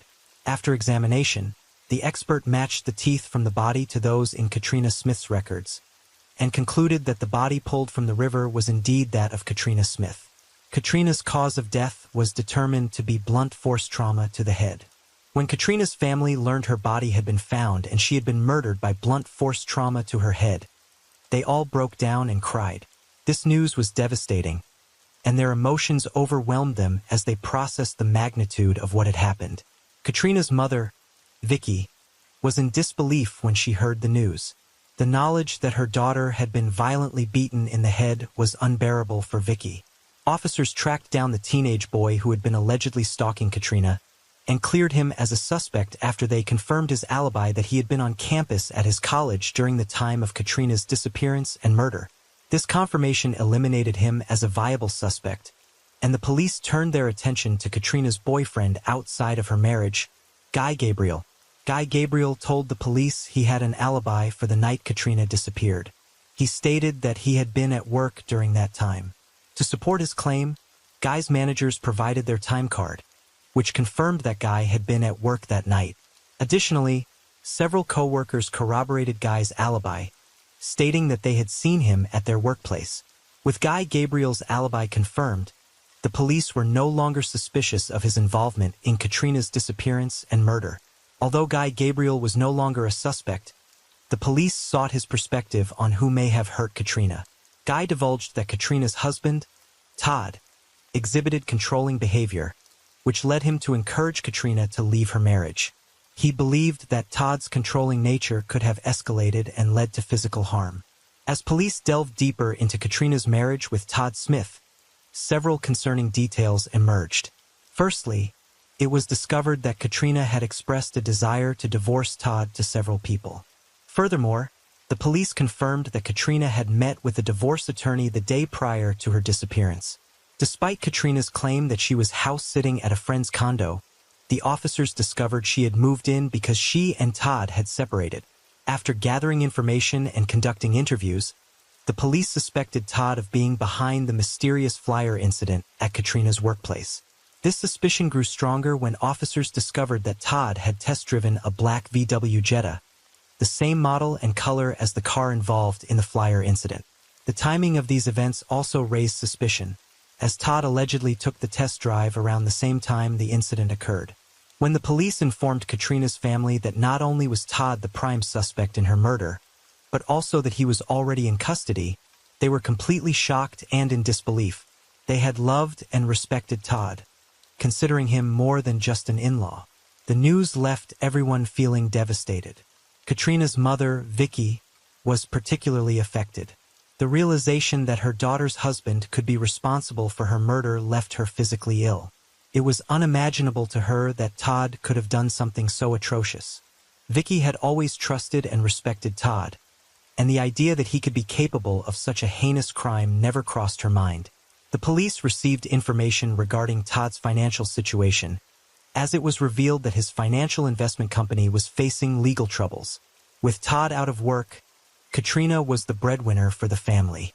Based on this information, officers formulated a theory that if Katrina were to leave Todd and his daughters, the money would go with her. This realization may have led Todd to consider murdering his wife as a means to gain access to those funds. In order to gather evidence, the police obtained a search warrant for Todd and Katrina's home. During the search, investigators stumbled upon a baseball in a corner of the garage.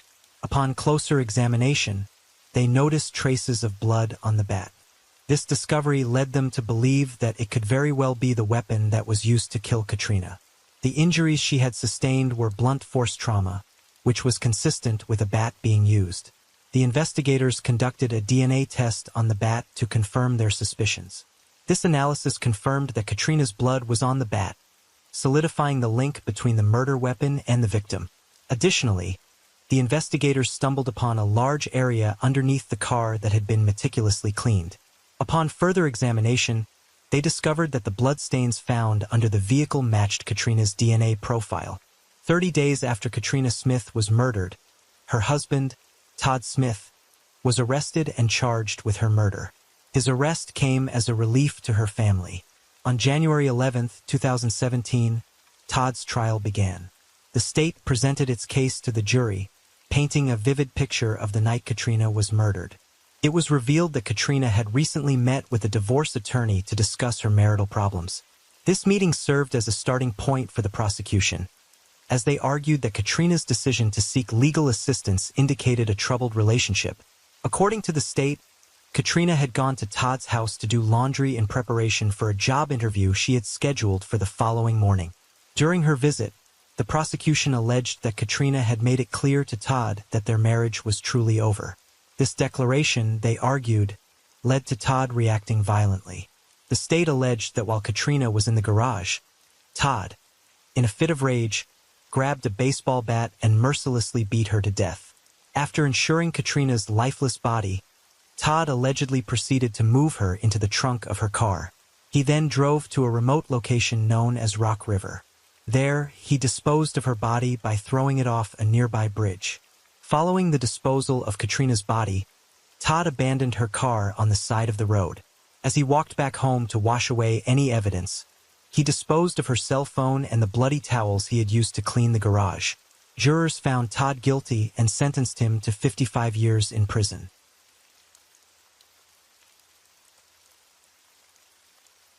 Story 6. Becky and Tim Bleefnick met while attending Quincy University. Becky pursued a degree in biology and played tennis while Tim made a name for himself as an all-star football player. Those who knew Tim well described him as a fun, goofy guy who always greeted people with a hug. His infectious energy and warm personality made him a favorite among his peers.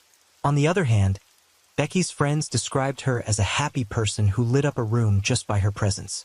Her positive energy and radiant smile made her instantly approachable. Because Becky and Tim were both attractive people, they seemed to complement each other perfectly. Their physical appearance and chemistry together made them look like the ideal couple. 2 years after graduating from Quincy University, Becky and Tim decided to embark on a new chapter in their lives by getting married. As a practical couple, they prioritized saving money over extravagant expenses. Tim chose not to buy Becky an engagement ring and didn't plan a lavish honeymoon following their wedding. Instead, they decided to invest their savings in a down payment for their first home. Becky's dreams in life included pursuing a career as a doctor. However, she ultimately decided against following this career path. While she had a genuine interest in medicine, Becky felt a strong calling towards motherhood. She yearned to experience the joy and fulfillment that came with being a mother. Her dream of becoming a mother came true, and she and her husband, Tim, had 3 sons. Being a mother was the ultimate joy for Becky, and she cherished nothing more than being a mother to her 3 boys. Becky loved spending quality time with them and watching them grow and thrive. As the boys grew older, Becky chose to pursue her dreams and aspirations. She decided to go back to school and obtain a nursing degree. Tim Bleefnick had always been a performer. From his days in the community theater in Quincy to his hilarious social media videos, Tim had a knack for captivating audiences with his wit and charm. In 2008, he decided to take things further and tried out for American Gladiators. While he didn't make the cut to compete on the show, he did manage to reach the final round of auditions. With an insatiable drive for attention, Tim found another opportunity to showcase his talent. In September 2019, the producers of Family Feud reached out to him, inviting him and his family to participate in the popular game show. However, Becky's nursing school commitments prevented her from joining him on the show. Determined to make the most of the opportunity, Tim rallied his family, including his parents and brothers. The premise of Family Feud revolves around 2 teams of family members or friends competing against each other by guessing the answers of a survey of 100 people provided.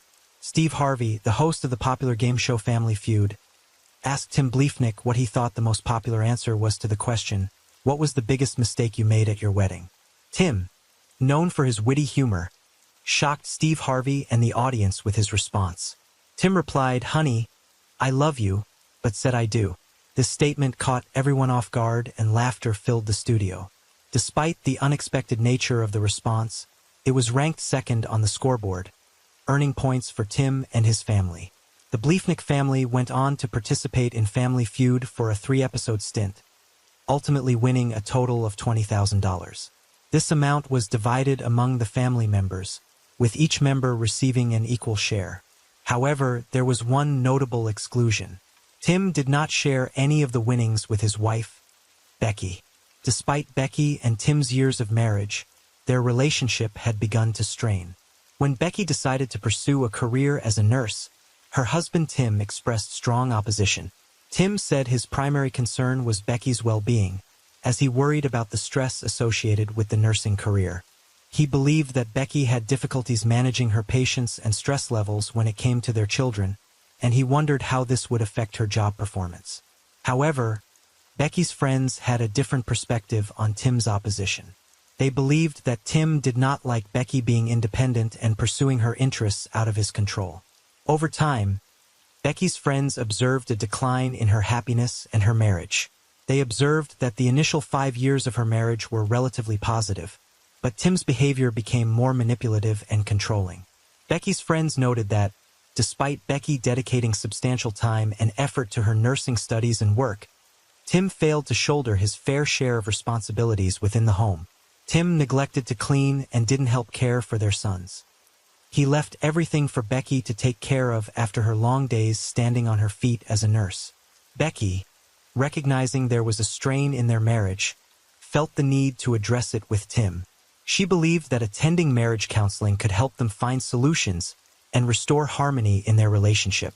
However, to her disappointment, Tim disagreed with attending counseling. Despite Becky's dedication to resolving the issues in their marriage, Tim had a different plan. In January 2021, after 11 years of marriage, Tim filed for divorce from Becky. This decision surprised Becky as she had shown determination and commitment in trying to save their marriage. However, Tim's decision was clear-cut as he moved out of the family home and into a house across town. Tim said that the reason behind his decision was a change in Becky's personality after becoming a nurse. He believed that her profession had taken a toll on her, resulting in a noticeable alteration in her demeanor. This change in Becky's personality, according to Tim, had a negative impact on their marriage. The divorce between Tim and Becky proved contentious. Tim and Becky were unable to find common ground, and their communication deteriorated. Both parties fought over various issues, including child custody, property division, and alimony. At a certain point, Tim applied for an order of protection against Becky. In this request, Tim stated that Becky had been stalking and harassing him and referenced an incident where Becky became combative during a verbal fight at a parent-teacher night conference at their son's school. As evidence, Tim produced a video that he had recorded on his phone, which depicted Becky pounding on the door of his car outside the school. However, Becky had a different perspective on the situation. She alleged that it was Tim who was engaging in the harassment. Becky shared her concerns with several of her friends through text messages. In these texts, she detailed various incidents where Tim had screamed in her face, shoved her in front of their sons, and even thrown things across the room. In a particularly distressing text to one friend, Becky expressed her belief that Tim had serious mental health problems and that he was becoming more vengeful and unpredictable. After one of Becky's co-workers was murdered by her partner, Becky became increasingly fearful for her safety. She began to believe that Tim, her partner, was capable of committing a similar act against her. As a result, Becky texted her sister, saying that if any harm were to befall her, Tim would be the #1 person of interest. Becky's concerns were fueled by the fact that she feared that Tim would resort to drastic measures to separate her from her children. The text message left Becky's sister deeply concerned for Becky's well-being. She knew that Becky's fears were valid and that she needed to seek assistance. In an effort to protect Becky's life, her sister implored her to visit a domestic violence resource center. Eventually, Becky decided to file an order of protection against Tim. In her request, Becky claimed that Tim had entered her home without permission and had falsified their interactions. As a judge reviewed Tim and Becky's orders of protection, he determined not to grant either one. The judge ordered Tim and Becky to stay away from each other's homes except when they exchanged custody of their children. However, in February 2023, Tim called the Quincy Police Department and informed them that he would not be returning the gun to Becky. According to Tim, he didn't want to give the gun to that crazy bitch. On February 22, 2023, Becky and Tim's 3 sons, aged 12, 10, and 5, were spending the night with Tim at his home, 1 mile from where Becky was living.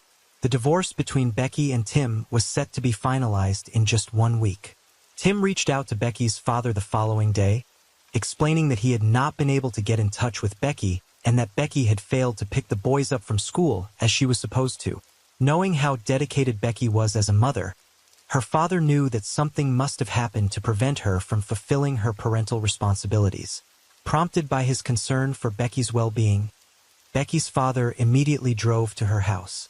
Upon arriving, he made entry and walked around, shouting Becky's name. Hearing no response, he went up the stairs and entered Becky's bedroom. Inside the room, he noticed something disturbing. Becky was lying face up in a pool of blood, covered in gunshot wounds.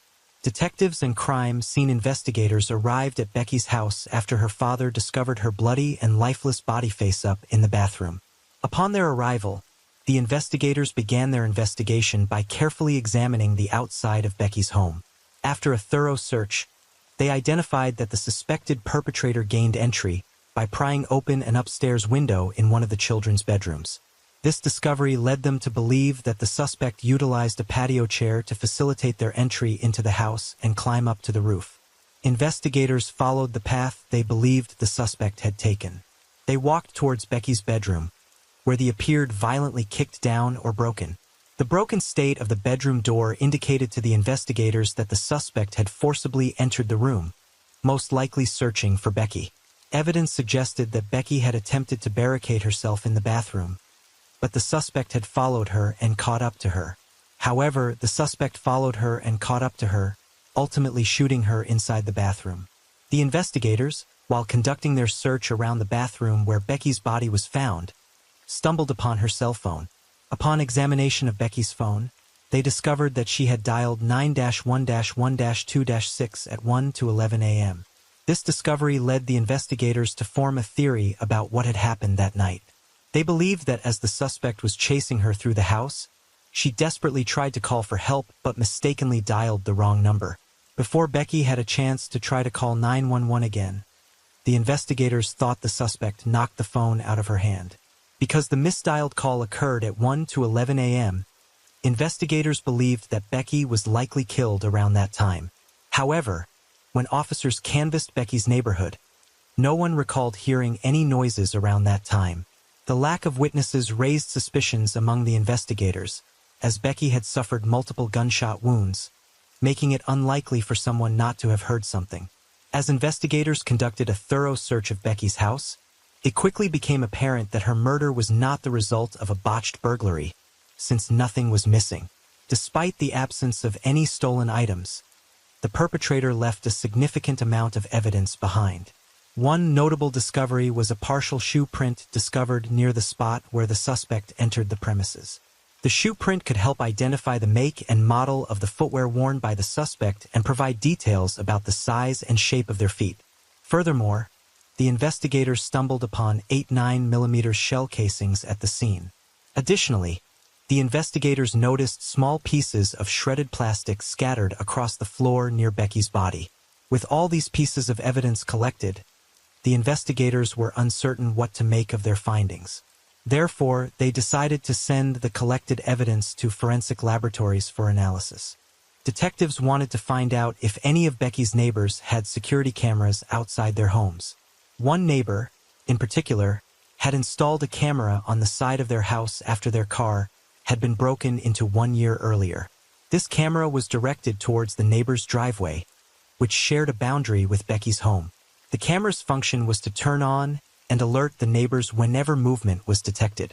Unfortunately, on the night of Becky's death, the camera was unable to record anything significant.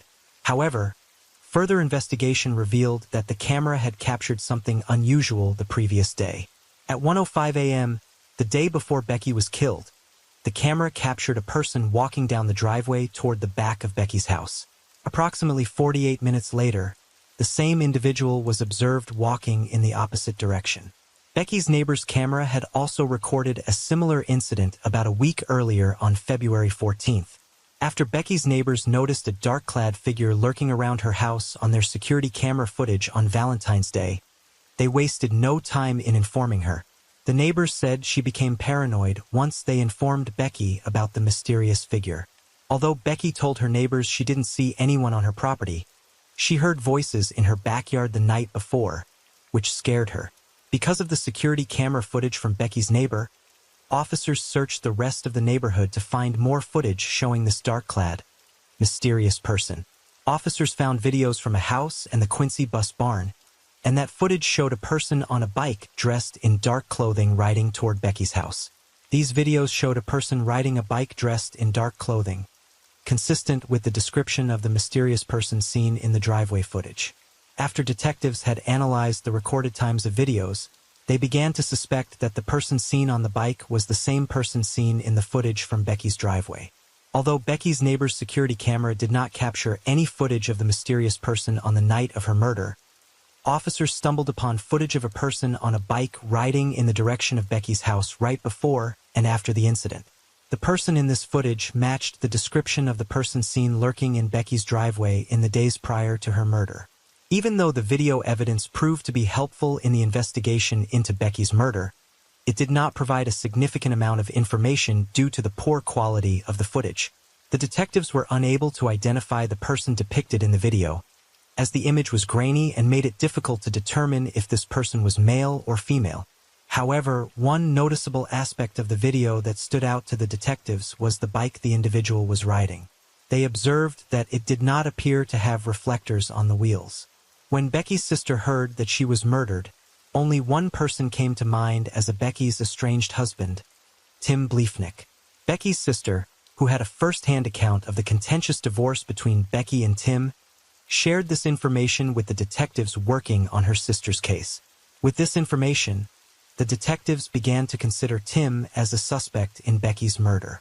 The timing was especially significant, as Becky's murder occurred 1 week before they were supposed to finalize their divorce. As the investigation into Becky's murder continued, investigators made a crucial discovery: a bike lacking reflectors on its wheels which matched the ones seen on the security camera footage only a block away from Tim Bliefnick's house. This discovery intensified the suspicion surrounding Tim, prompting the detectives to obtain a search warrant for his residence. When the police executed the search warrant, Tim was compliant and respectful throughout the search. He willingly stood outside his home, accompanied by the officers, as investigators looked through his belongings. On March 13, 2023, 2 weeks after Becky was murdered, Tim was arrested and charged with her murder. After Tim was arrested, his mugshot became public, and his appearance shocked Becky's family and friends. What they saw in the mugshot was a far cry from the clean-cut man they once knew. Instead, they saw a disheveled, unkempt person who appeared in poor physical condition. To many, Tim's appearance reflected the effects that the divorce had on him. His once well-maintained appearance had deteriorated, with unkempt hair and messy clothing. Friends and family members speculated that the divorce had taken a toll on his physical and mental well-being. However, Tim had a different explanation for his changed appearance. He claimed that he was growing his hair out for charity. According to Tim, he was participating in an awareness campaign to support cancer research. Because of Tim's appearance on Family Feud and his bizarre response about wishing he had not married his wife when he was arrested for murdering his wife, the clip went viral. Many saw Tim's remark as an eerie foreshadowing of what was to come. They argued that the bizarre response on Family Feud served as an eerie indicator of Tim's true intentions and feelings towards his wife. Some even labeled it as a warning sign that something sinister was brewing within their relationship. The investigators thoroughly examined Tim's phone and discovered he had created a Facebook account under the name John Smith. Through their investigation, the detectives learned that Tim was searching for a bicycle on Facebook and found a blue Schwinn without any reflectors on the wheels. This discovery was intriguing, as it matched the description of a bike found abandoned 1 block away from Tim's residence. Despite the strong case against Tim, the detectives encountered a significant challenge. When arrested, Tim was held without bond, but he enacted his right to a speedy trial. Under the terms of this right, prosecutors were required to bring the matter to trial within 90 days of Tim's arrest. The prosecution faced a significant challenge in convincing a jury beyond a reasonable doubt that Tim murdered Becky due to the absence of a confession or DNA evidence. Juries typically look for these 2 key elements in criminal cases. In this case, the state lacked both. In order to successfully prosecute Tim for his wife's murder, the prosecution had a daunting task ahead. Exactly 3 months after Becky Bliefnick's tragic murder in her home, Tim Bliefnick stood trial on May 23, 2023.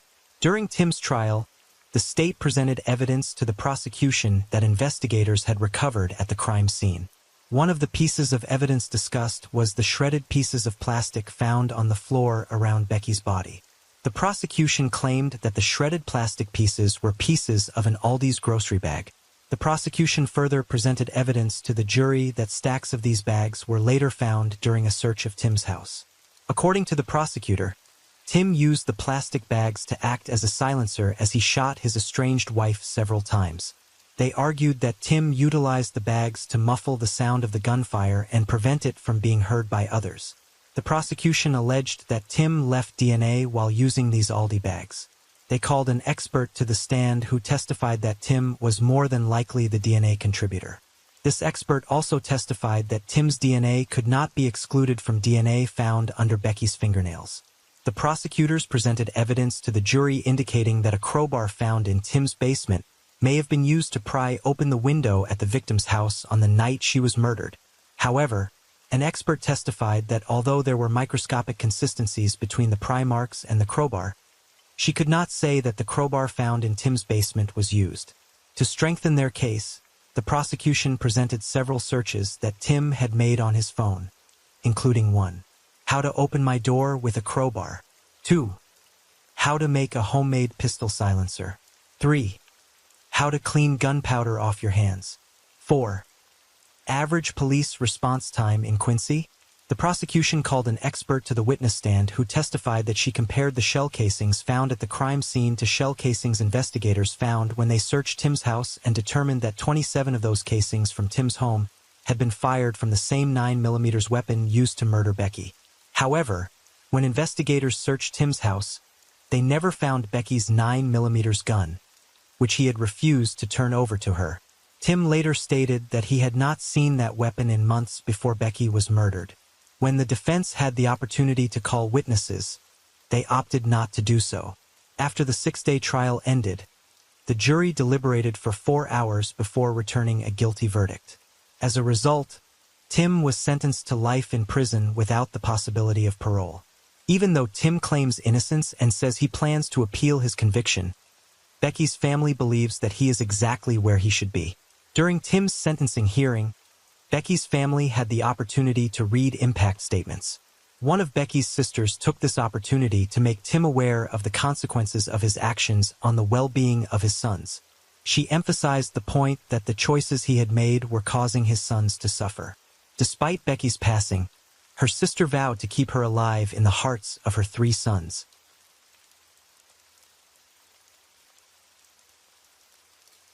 Story 6. On the night of June 23, 1993, the officers closest to a crime scene had to undertake the unsanitary task of digging through trash. They had a penis to find, and it belonged to John Bobbitt. Lorena, his wife, had sliced it off while he was sleeping. It's been 31 years. John and Lorena are alive and well, and their story remains unforgettable. John and Lorena Bobbitt were a former American couple whose story kept the world shocked and amazed at the audacity of humans when pushed to the extreme. John Wayne Bobbitt married Lorena Gallo on June 18, 1989. John was born in New York and raised in Niagara Falls. Unfortunately, his father was out of the picture and he was taken away from his mother, who was a drug addict at the tender age of 3. He had 2 brothers, and with them he went to live with his aunt and uncle. John stated that he grew up in a large family and his aunt and uncle raised them to be religious. The family went to church every Sunday and John joined the party gladly. When John came of age, he enlisted in the Marines since many of his friends were doing the same. For John, there was no sense in being alone while all his friends were gone, so he found himself a new family, the U.S. Marines. On the other hand, Lorena was born in Ecuador in 1969 but raised in Venezuela. Undoubtedly, she started migrating early in life. As Lorena recounted in her Amazon documentary, she had watched a lot of American television as a child and it sold her the American dream. Her dreams came true when she migrated to America on a student visa. Lorena enrolled and studied at Northern Virginia Community College. John met Lorena at a Marine Corps officers' ball in 1988 while still serving in the Marine Corps. It does not matter if you have banished love at first sight into the pages of cheesy romance books. It happened for John and Lorena. They were attracted to each other and the chemistry was sublime. John described her as shy and didn't speak much English, but the chemistry was enough to start something. So that was what they did. They started dating each other. In 9 months, they were married. John Bobbitt married Lorena on June 18, 1989. According to an interview with 2020, the couple had different versions of how they got engaged. John claimed Lorena proposed to him in the presence of her mother. Lorena claimed the reverse was the case. Their wedding was a small one and officiated by a justice of peace. John adds that love or silly affection for one another had not rushed their wedding. They married quickly because Lorena's student visa would soon expire and she wanted to remain in America. It was her lifelong dream to live in America anyway, and who was John to deny her of such? This was one of the varying instances of their stories. According to Lorena, the abuse started right away after they got married. John has a contrary story. In his account, he did not harm, rape, or forcefully lay his hands on Lorena. He stuck to his story every time he was asked, and it was hard to pinpoint what was going on with the couple. John added that sometimes, when she started fighting him, he restrained her. He maintained his innocence and absolved himself of the assault claim made by Lorena with his testimony. Contrary to John's story, Lorena shared a version of her husband's assault.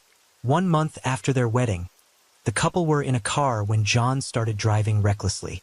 Lorena was afraid for her life. Who wouldn't be? In her fear, she asked him to stop, placing her hands on the steering wheel. She intervened in a bid to straighten their route. It was at that moment that John, according to allegations levied against him, punched her for the first time. On June 22, 1993, John had suggested a divorce to Lorena, which upset her. Since she was still scared of him, she went to the police for help. The trip was in hopes of getting a protective order against John.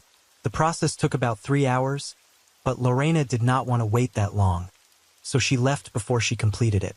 In the early hours of that evening, John went out drinking with his friend who had come to stay with him. When he returned home, he raped Lorena before he fell asleep. When he awoke, John said he had no memory or recall of what had transpired. He did not remember sex taking place between Lorena and himself, and the closest thing to a physical contact he vaguely remembered was petting, and that was it. On June 23, 1993, Lorena came home from work like any other day. John came home that night and raped her. It seemed the act was more customary than it was a one-time event. Afterwards, Lorena walked into the kitchen for a cup of water. There, among the kitchen utensils, was the knife that could give her breathing space from the instrument of torture her husband used to inflict pain on her. Lorena grabbed an 8-inch Jinsu carving knife she saw on the kitchen counter and walked into the bedroom with it. Lorena pulled back the sheets and severed John's member. Shortly after, Lorena left the apartment, got into a car, and drove away with the severed appendage in one of her hands. As she drove on, navigating the road with one hand on the wheel became too much work as the other hand held a severed member. She soon threw the shaft out of a window into a roadside field on Maplewood Drive. She drove around, not knowing what to do or whom to call. Eventually, she stopped and dialed 911, reporting what had happened and giving directions to where they could find her husband's missing appendage. The officers got there and got to work. After an exhaustive search, they did find John's missing appendage, washed it with antiseptic, and kept it in an icebox. Afterwards, paramedics drove him to a hospital. The surgeons reattached it in a surgical operation that took almost 10 hours. The incident happened in the early hours of 1993, around 4 a.m. By nightfall, Lorena had been arrested by the police and charged with the crime of malicious wounding. She risked spending up to 20 years in prison if found guilty. When Lorena Bobbitt was arrested, she reportedly told the police, "He always has an orgasm, and he doesn't wait for me ever to have an orgasm. He's selfish." The conversation ensued with Detective Peter Wentz and was recorded on a tape recorder. Mary Grace O'Brien, the Assistant Commonwealth Attorney of Prince William County, who was prosecuting Lorena, read the recording transcript that was read at trial. Many things about the couple's relationship came to limelight during the trial. Their home was somewhat volatile and had not been a happy place for Lorena. The Bobbitts revealed details of the event that led to the eventual act. Lorena accused John of abusing her sexually, physically, and emotionally. In addition to that, he flaunted his infidelity in her face and even forced her to abort a pregnancy. An expert witness had testified that John's threat imprisoned Lorena. "I will find you whether we are divorced or separated. Wherever I find you, I will have sex with you whenever I want to." The defense lawyer, Blair D. Howard, maintained that Lorena had acted in self-defense, coupled with temporary insanity. He stated that it was John's behavior and constant harassment that led to Lorena's snapping. She had been suffering from clinical depression. In addition to a truckload of post-traumatic stress disorder in the mix, one would likely have a mentally unstable person in their hands. The defense argued that John's perpetual abuse of his wife had caused everything. John denied all the allegations of abuse and harassment, but when Howard, the defense lawyer, cross-examined him, he found it hard to be consistent, conflicting his statement with known facts. In the course of the questioning, he weakened the prosecutor's case. In Lorena's testimony, there had been other rapes and physical battering on many occasions before the evening of the incident. She revealed that their finances were unstable, and John had not only stolen her earnings, but also spent the proceeds. Other witnesses corroborated Lorena's stories and claimed they had seen cuts and bruises on her. John's friends came forward to testify that John told them how he controlled her, forcefully had sex with her, and dominated her. The prosecution and the defense attorneys agreed that John definitely had a history of abusing his wife, and the repeated acts built up to the assault over time. The expert witnesses from both ends concluded that Lorena had been constantly battered and abused, and by 1993, she lived in fear of John. Before Lorena's trial, John was on trial from the 8th to the 10th of November 1993. On the 11th of November 1993, a jury of 9 women and 3 men found him not guilty of marital assault. John Bobbitt gave different variations of what happened between midnight of June 22nd and the early morning of June 23, 1993. In one account, he said they had not had sex, and even though Lorena had initiated sex, he was too tired to engage in it. In another account, he claimed that they had had sex, but he had slept through the whole act. The sex was, however, consensual, not a rape. After 7 long hours of deliberation, the jury found Lorena to be the most credible. She was found not guilty by reason of temporary insanity. On the 24th of January 1994, Lorena was admitted into a psychiatric ward for 45 days. It was a 45-day evaluation period at the Central State Hospital in Petersburg. On March 1, 1994, she was released after being considered not a threat to herself or the society. In 1995, John and Lorena Bobbitt finalized their divorce. A series of events led to what happened between Lorena and John Bobbitt. Not taking them into account might seem like a biased way of reporting what went down. As he was the victim, John Bobbitt's severed penis gained all the attention and the sensation it could get. Not just that, due to what had happened, some feminists frowned on what Lorena had done as they feared it might have far-reaching consequences. But that would be a one-sided story. John was discharged from the Marines in 1991 and no longer had a steady paycheck. Ask anybody and they will agree that losing a credible and steady source of income might slow things down in any family. He had trouble finding or keeping a job. The role of the sole household provider soon fell on Lorena. At this time, Lorena worked as a nanny in the Virginia area and as a manicurist in a beauty salon. Lorena soon developed a close relationship with the woman who owned the salon, Jenna Basutti. In October 1991, Lorena started to embezzle Basutti's money. She stole about $7,000, and when Basutti realized the embezzlement, she ordered Lorena to repay the stolen money with interest. Lorena could keep her job at the salon but looked elsewhere for her newfound hobby of theft. She stole a few dresses from Nordstrom, and when she got caught, she was punished with community service. In the same year, Lorena had an abortion and they had different stories about what happened again. According to Lorena, she was excited to start a family, but John did not receive the news with the same enthusiasm Lorena exhibited. She adds that John did not think he could care for the baby and suggested leaving Lorena if she kept and had the child. The fear of raising a child alone led Lorena to the choice of an abortion, and she insisted that John was the reason she had it. John's story was different as he recounted that Lorena had agreed that the time was not right for the couple to have a baby. They both decided on the abortion together. After the incident, John remained broke. To generate money, he tried to form a band called the Severed Parts to pay his mounting legal and medical bills. The band was not a success and it failed to generate money. In September 1994, John appeared in an adult film, John Wayne Bobbitt Uncut. After the trial, John Bobbitt moved to Las Vegas where he met Ron Jeremy. In an interview he had with Vanity Fair, John opened up about the adult film. A porno seemed like the best way to show my penis worked, only it wasn't all the way healed yet.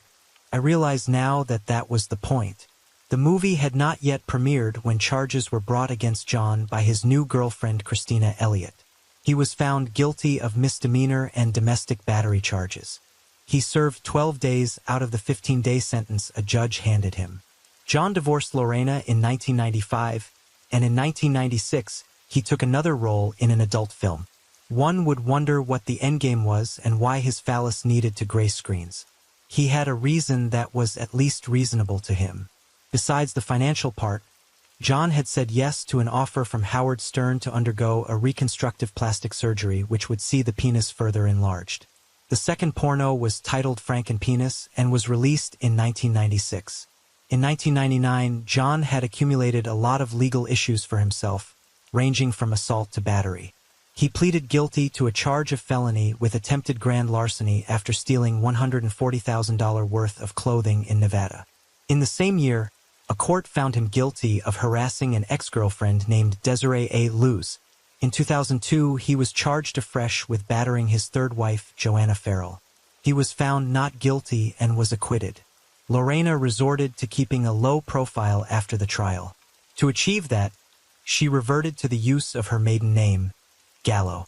In October 1996, she visited Ecuador, the place of her birth, and had an official dinner with the current president, Abdallah Bucaram. The unlikely couple then baptized a child together as a godfather and a godmother. Their relationship sparked controversy in the media. The president was even criticized for having dinner with Lorena. In 1997, Lorena was in the news again after she was charged with assault against her mother. Reports had it that she punched the woman Elvia Gallo while they watched television. Lorena was soon acquitted of the charge and her mother remained with her. Lorena Gallo returned to the community college and found Dave Bellinger. The two became lovers in the late 90s and have since been together. Though they are unmarried, they have one daughter named Olivier together. Their decision to stay unmarried is speculated to be fear for marriages on Lorena's part, as her first marriage had not worked. In 2007, Lorena Gallo started a foundation aimed at helping women who were in abusive relationships. Her foundation was called Lorena's Red Wagon Foundation, a non-profit organization that helps survivors of domestic abuse. Lorena and John were never seen together in public, at least not until 2009 when they made their first and only joint television appearance. All through their trial, before, during, and after, the couple took interviews but separately, never together. That changed in 2009 when The Insider brought them together. In the interview, Lorena told John, "You drove me crazy. You drove me insane. No woman should go through what I went through." In 2019, a docuseries titled Lorena premiered on Amazon and reignited conversations around the incident involving Lorena Bobbitt, her claims of domestic abuse and marital rape. Back in the 1990s, the Bobbitts were the talk of the time and the opening line for every comedian in the country. It definitely would have a different reaction today. In an interview with Olivia B. Waxman, Lorena Gallo opens up about how she felt about her case in the media reports. She said, "It was sad because they were more concerned about ratings than anything. They were more concerned about his penis instead of domestic violence. They missed the whole concept of domestic violence and abuse against women by a mile." She continued, "This is a very important issue that's going on, and you're more concerned about the man who lost his penis. The whole country was divided into women and men. Unfortunately, we're still in a patriarchal society. It's a man's world that hasn't changed much." She further lamented how the new generation knew nothing about the story and how it went down. She disclosed that there was a history that preceded what happened. She further spoke on how she guided the detectives and police officers to where she had dumped her former husband's member. According to her, her help in finding her ex-husband's member depicted that she was not vindictive and that the incident was not out of spite. She declared that if she had done it with bad intentions, she would have replied to them with unconcern. Aside from the TV show where they had met in 2009, very little is said by John Wayne Bobbitt about the incident. He admits he still harbors feelings towards Lorena, but they hardly see each other. "I loved the woman she was," John said in an interview. With all indications, he had moved on from the incident, and even though the incident had made him famous and featured in 2 adult films, it seemed there was no staying out of trouble for John Bobbitt. While his former partner now has a foundation for women who are survivors of domestic abuse, Bobbitt, as of 2019, was reported as living in North Las Vegas and searching for treasures hidden in the Rockies by Forrest Fenn, according to Vanity Fair. In the August 2018 issue of Vanity Fair, John stated he was paying his bills from the settlement he received from a car crash he suffered in 2014. He also told the magazine that he had a penile reduction surgery in 2016 in a bid to reverse the cosmetic work he had undergone in earlier years. John still maintains his innocence. According to what the New York Times reported, he said, "Gallo was never abused. She was the abuser, and she cut off my penis because I was going to leave her." The story of Lorena and John Bobbitt happened at a time when patriarchy was still rife and marital rape was just starting to have laws against it in the 50 states of the United States. Lorena was inspired by her own story and the incident, yet she feels sad about the big picture which the sensationalist media of the time ensured people missed. In a way, John's genitals gained more popularity than the underlying condition that caused it to start with, which was domestic violence and abuse. From t-shirts to commercials, the term Bobbittize was everywhere. Today, her story may have taken a different turn. The media and general public would have addressed Lorena's part more than it was in 1994. There is no doubt that the system that empowers men because they have phallus is what Lorena Gallo wants to stop with her foundation, as she thinks women deserve to be heard and helped. Amy Chozick, in her interview with Lorena Gallo, described her as being straightforward and open. "I know I'm still Lorena Bobbitt. That name, it's significant here," Lorena says as Heather Sten of the New York Times reports.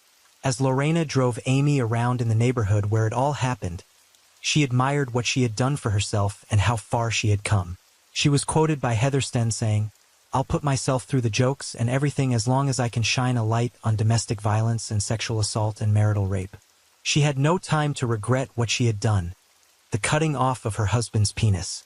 Amy asked her if she had regretted doing that, and her response was, "How can you regret something you didn't mean to do?" Today, a woman like Lorena would have been celebrated for standing up for herself and being a voice for the voiceless. Regardless, in her gentle way, the way she inspires is as graceful. And her war, albeit unintentional, against domestic violence was one she subdued.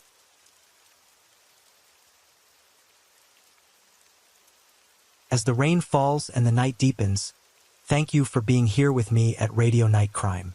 True crime stories remind us of life's mysteries and the need to stay aware, even in the stillness of the night. If you enjoyed tonight's story, don't forget to like, share, and subscribe. Let the sound of the rain lull you to sleep, and until next time, stay safe, stay curious, and let the night keep you company.